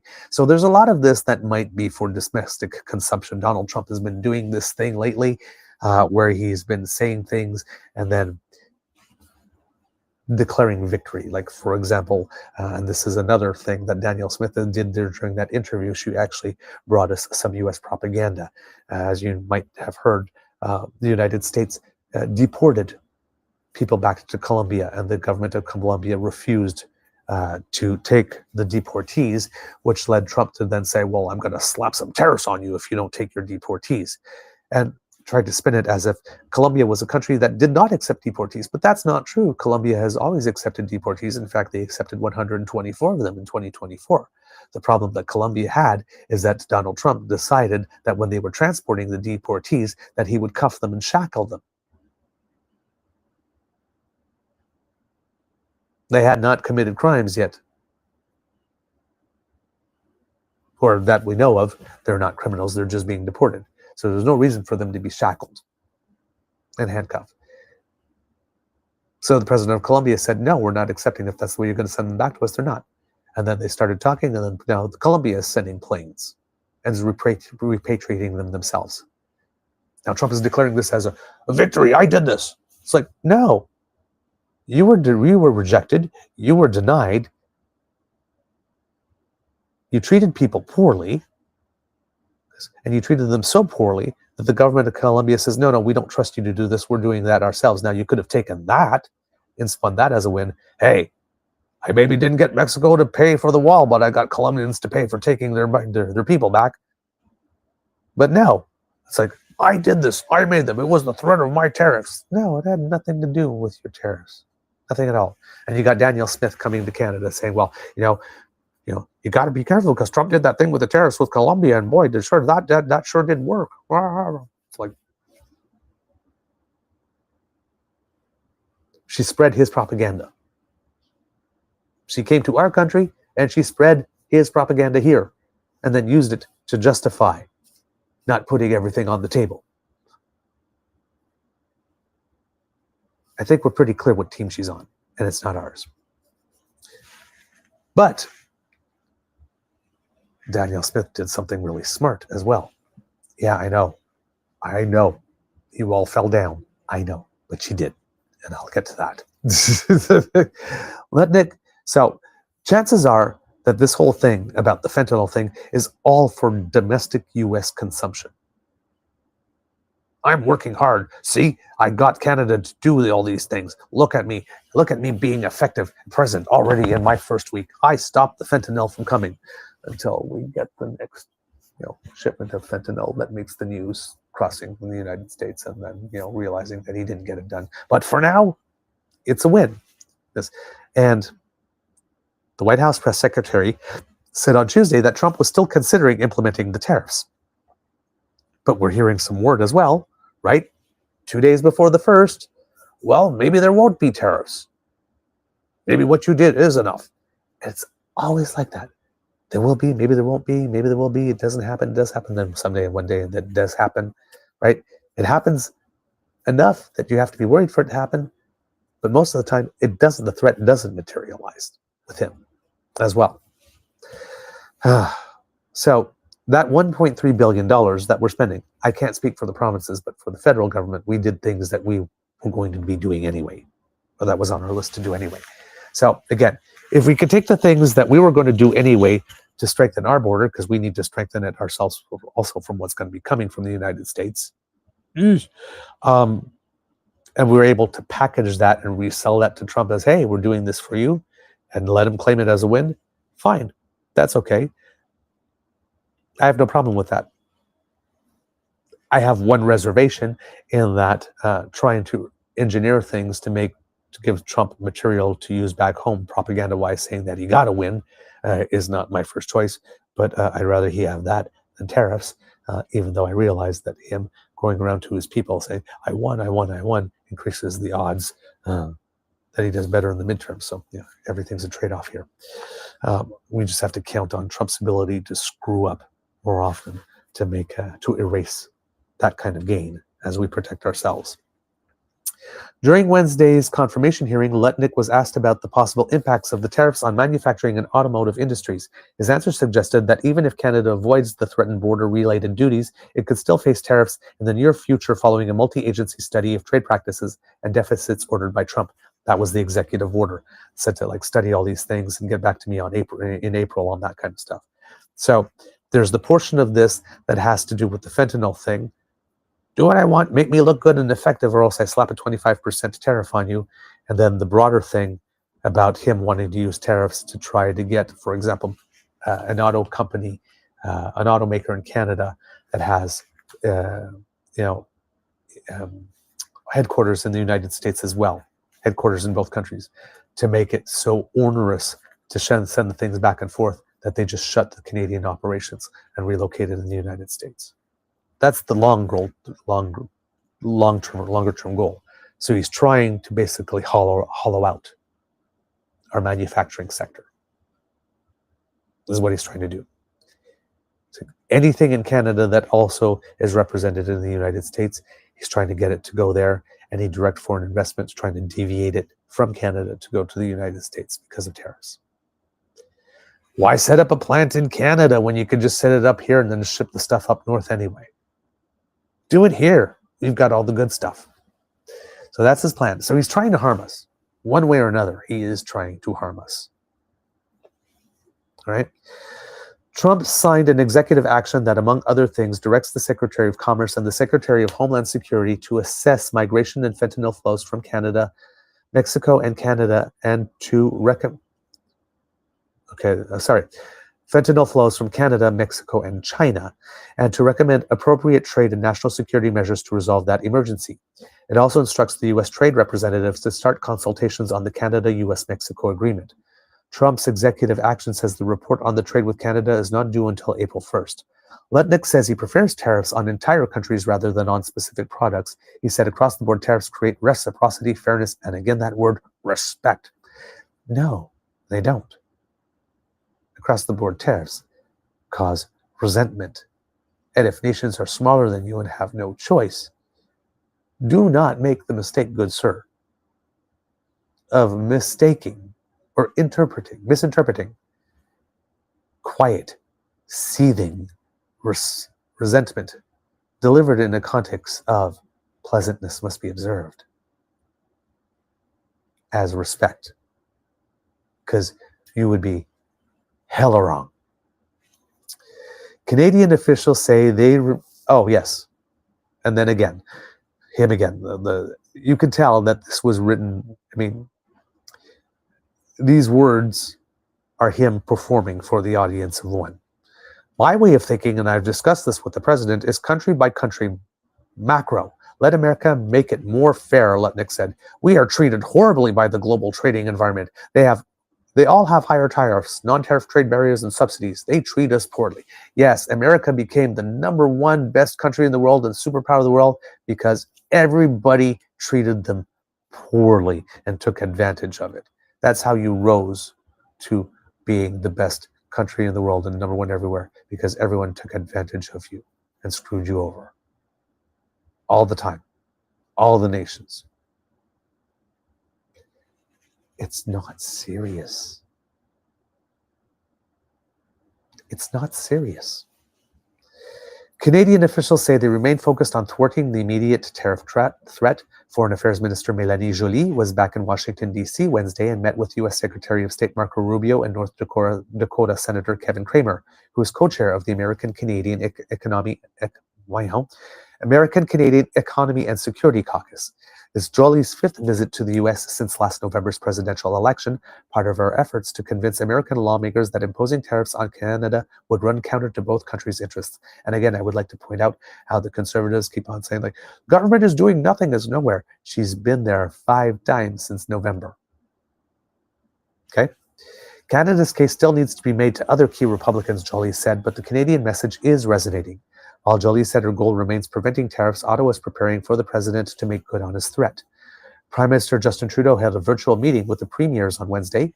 New Brunswick Premier Susan Holt said they discussed the impact of tariffs, supports for provinces, and ways to diversify exports to reduce Canada's dependency on the United States.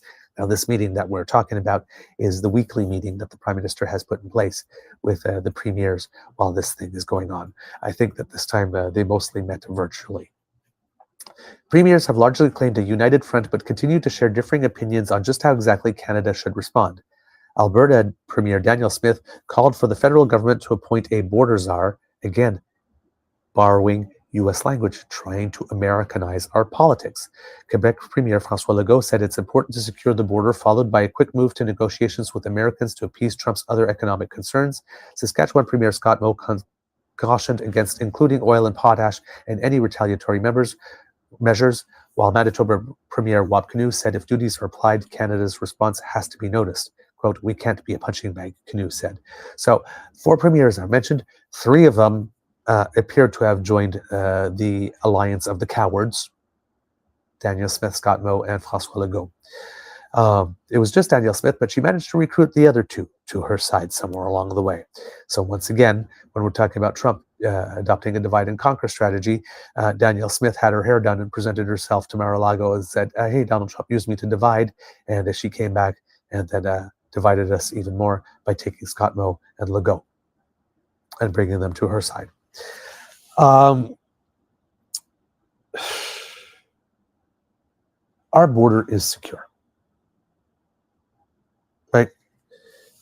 This plea from Danielle Smith and everyone said, we got to take his threat, we got to take his concerns seriously. We have to address them. Maybe if we just tried to address them, it's like, no. Because in that same interview, you said you don't know what he wants. You cannot try to address the concerns of someone who can't tell you how it is that what it is that you specifically need to do to fulfill. You just can't. You're just guessing. You're throwing free stuff at someone. So that's not wise. Legault is in on it because of the hydroelectricity exports. He doesn't want to. He doesn't want that to be affected if we're talking about energy. And Scott Moe too came out and says, "Well, gee, I don't know what was going on, but suddenly they started talking about putting these stuff on energy, and I can't have that." You were talking about that the whole time on that first meeting when Danielle Smith decided to go rogue, wear the CCCP hockey jersey rather than the Team Canada jersey, because you stood with Team Canada and you knew exactly what she was saying then, and you knew why she was doing it. To pretend a couple of days later, say, wow, there's talk about this thing that there wasn't before, and I'm not okay with that, is a bald-faced lie. The junior partner got a call from Danielle and was told to get in line, and he did.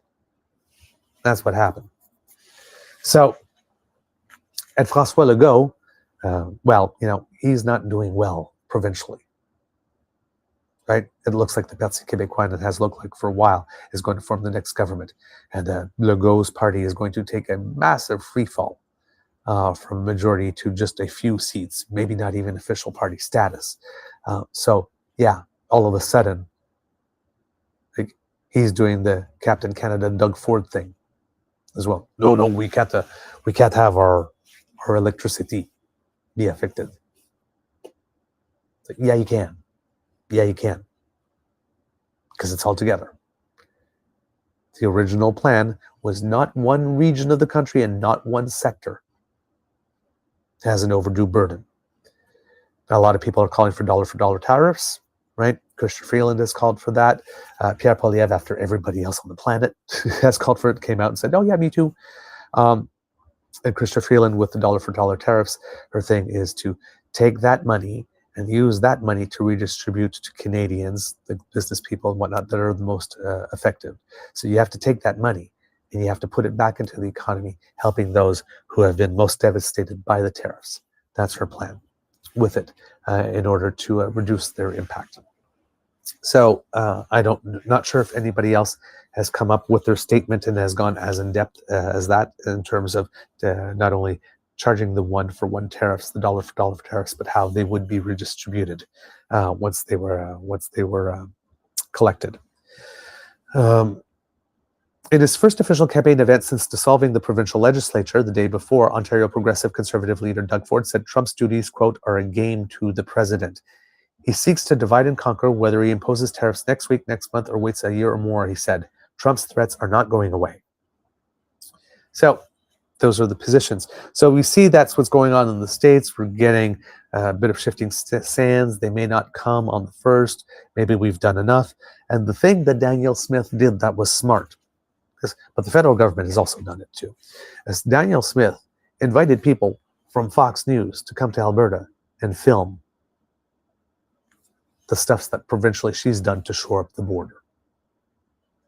Now, Fox News is going to take that and it's going to go there, she hopes, and put it all on the U.S. news. And look what Canada's doing thanks to Donald Trump securing the border like this. Like Donald Trump is also powerful. Yay, Donald Trump, he did a good thing. Look, he got other nations to do, bend to his will and all that kind of stuff. Hey, because if you're trying to talk to him directly, going through all the officials and having all these one-on-one meetings, while they are necessary because you need other people in his ear, because the last person he talked to is the person he listens to. So you want a lot of people talking in his ear who might be delivering your message. That part needs to be done. But if you want to talk to him specifically, hey, what better way than getting your stuff on Fox News where he sees it? So you know what, Danielle Smith, kudos to you. You figured that one out. That was good. Probably a smart strategy. But the federal government has been doing the same damn thing, because they're going to be talking to their counterparts, and they presented this really glossy video like this that's showing all the stuff that we're doing, images of the new Black Hawk copter that we had, like just landing in the snow, pictures of border arrests and border arrests at the border and border enforcement measures, and, like this, they're sending texts of arrests at the border to other people. See, we're doing it. So the big sort of Hollywood, we're dealing with the TV president, right? So a video, here's all the things that Canada's doing. Boom, helicopter, as the snow, this, cuffs being put on someone.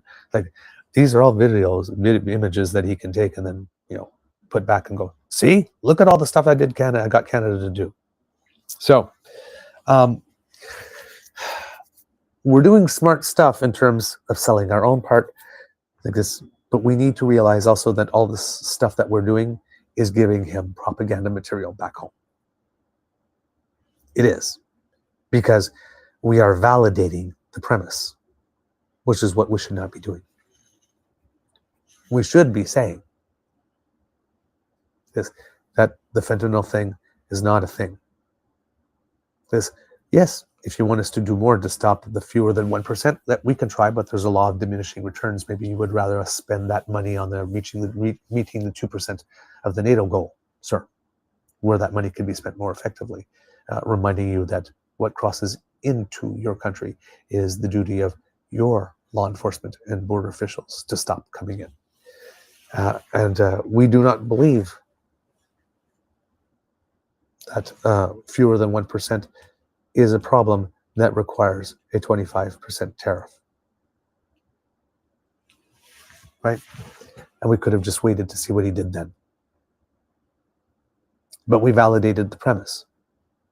Once you do that, you've acknowledged that it's true that we have a problem at the border and the border needs to be secured. I keep on seeing it all the time. Just secure the border and everything will be all right. No, not with Donald Trump. Just do this and everything. There's always another ask. There's always another ask. And Donald Trump always reserves the right to say, well, yeah, you kind of did it, but you did it wrong. Or you didn't do enough. So I'm slapping the tariffs on you. There is no rhyme, no reason, no method, no logic. So, again, I keep on saying from the beginning, the strategy should have been, yeah, we heard you, and then go on to our merry lives, because we don't have an ask. We don't have an ask.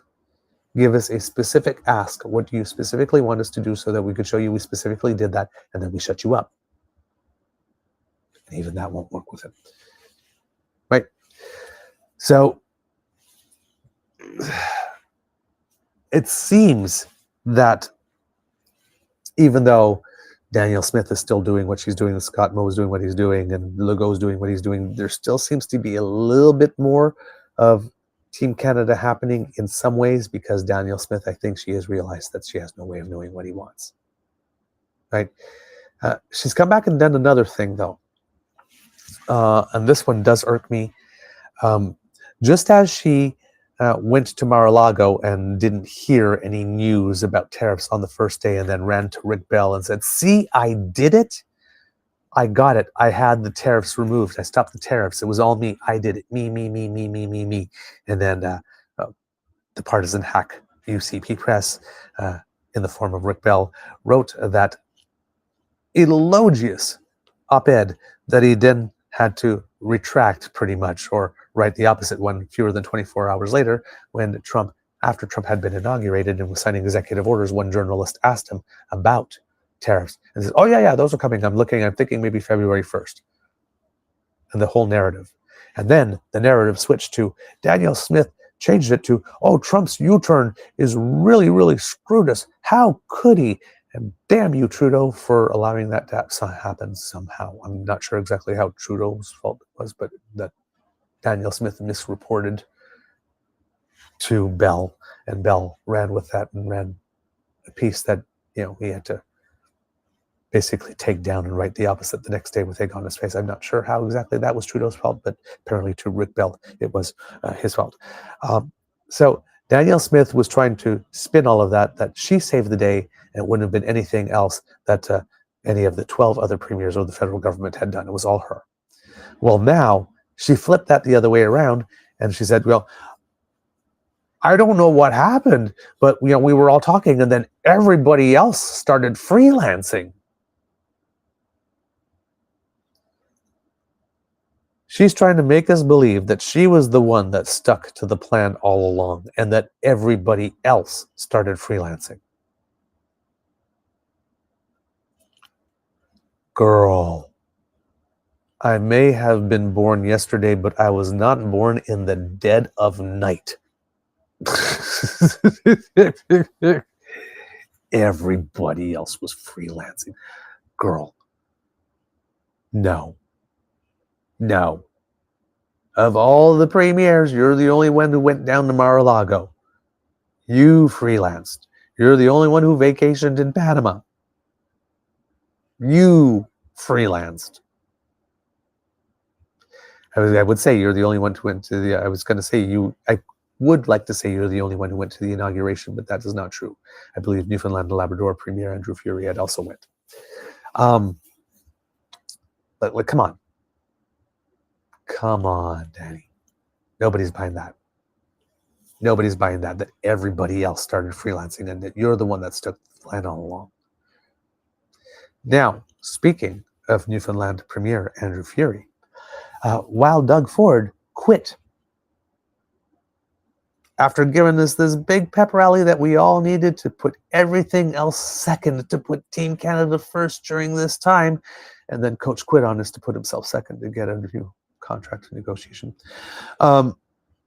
Actual Captain Canada appears to be Newfoundland and Labrador Premier Andrew Furey, because yesterday he was granting some interviews about the tariff stuff, and was asked specifically about the other premiers who are doing their own thing, and he was the one that was able to say to all the other premiers, "It's not about you, and it's not about your thing this time. It's about the country. There are times where you need to put that stuff aside. You need to put your partisan interests aside and be on Team Canada." That's what Captain Canada does. Pardon me, I have to sneeze.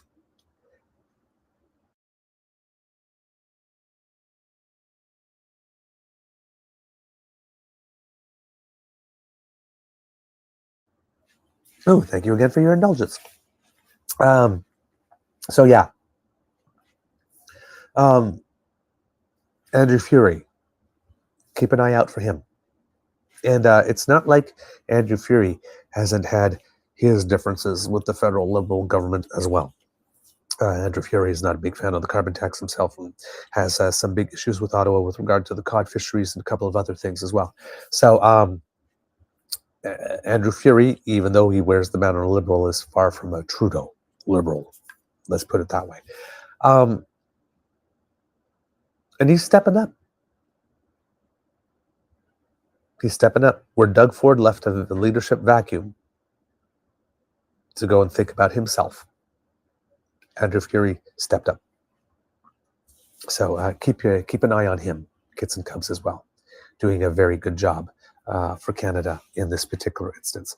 Again, one of the things about this country that's a good thing, fortunately, is that we always have someone who's an adult in the room, who's competent, who's willing to slide in when there's a void, and take some action, and just take up the role, and that that makes me happy. That makes me happy that we have those types of people. All right, looking through some news again, just to making sure that I don't miss anything else here. No, I think that's pretty much everything for today, kits and cubs, from what I can see. I'll just take a look as well, and some special other notes here that I have taken for you. Sorry, kids, that I've not been able to interact with the chat too much with you today. That makes me sad because you always have some good things to say. But I'm MacGyvering it today. All right, so let's see, what else did I have here? Oh yes, some interesting news from Syria, because we haven't talked about them in a while. Syria's de facto leader has been declared the interim president months after his opposition group toppled Bashar al-Assad and his long-term regime. In a speech to the nation, he said that all armed factions have been dissolved, as well as the old constitution, and al-Assad's Ba'ath Party has also been disbanded. He's also been tasked with forming a transitional legislature. So that's still moving on. In Israel and Gaza, with all that, the third prisoner exchange resulting from the ceasefire deal is expected to take place sometime today. According to Al Jazeera News, 3 Israeli captives will be released by Hamas. In exchange, Israel will free 110 Palestinian prisoners. At least 32 of those prisoners are serving life sentences. There will also be 5 Thai nationals who will be freed. During the course of other things, Israel has also banned UNRWA from being able to operate, which a lot of people are worried about will cause a humanitarian crisis. However, on the other side, there is much more humanitarian aid coming through all the other borders since the ceasefire did go into effect. What else do we have here? Yes. Oh, with regards to Commerce Secretary Lutnick, also behind the scenes and wasn't really reported until yesterday, because this came out during the meeting that the Prime Minister had with the First Ministers, is that the Prime Minister had a 1-hour side meeting with Lutnick when he was in Poland recently for the 80th anniversary of the liberation of Auschwitz-Birkenau concentration camp. So made the best of his time there to make the case for Canada while that was going on. And the information about that video showing the arrests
You are listening to a True North Eager Beaver Media Incorporated podcast. The True North Eager Beaver podcasts are proudly brought to you by our founding sponsors, the Misfit Mysteries from Corvid Moon Publishing, your source for science fiction, fantasy, and cozy mysteries featuring a broad diversity of characters. CanadianTarot.com, their uniquely Canadian online eclectic tarot community, and the Peppermaster, hot pepper sauces made from farm-fresh ingredients to thrill your taste buds and expand your mind.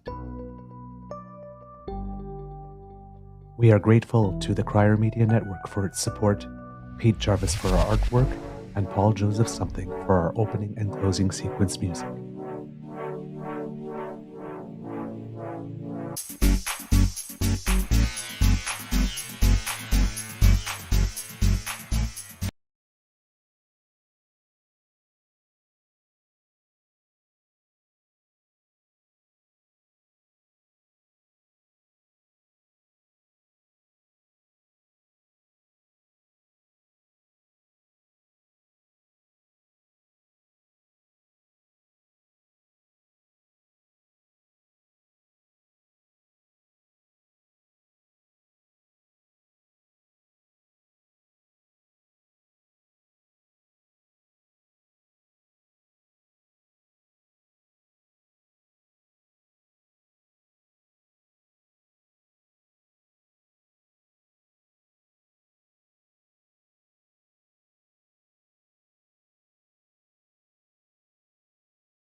Good morning.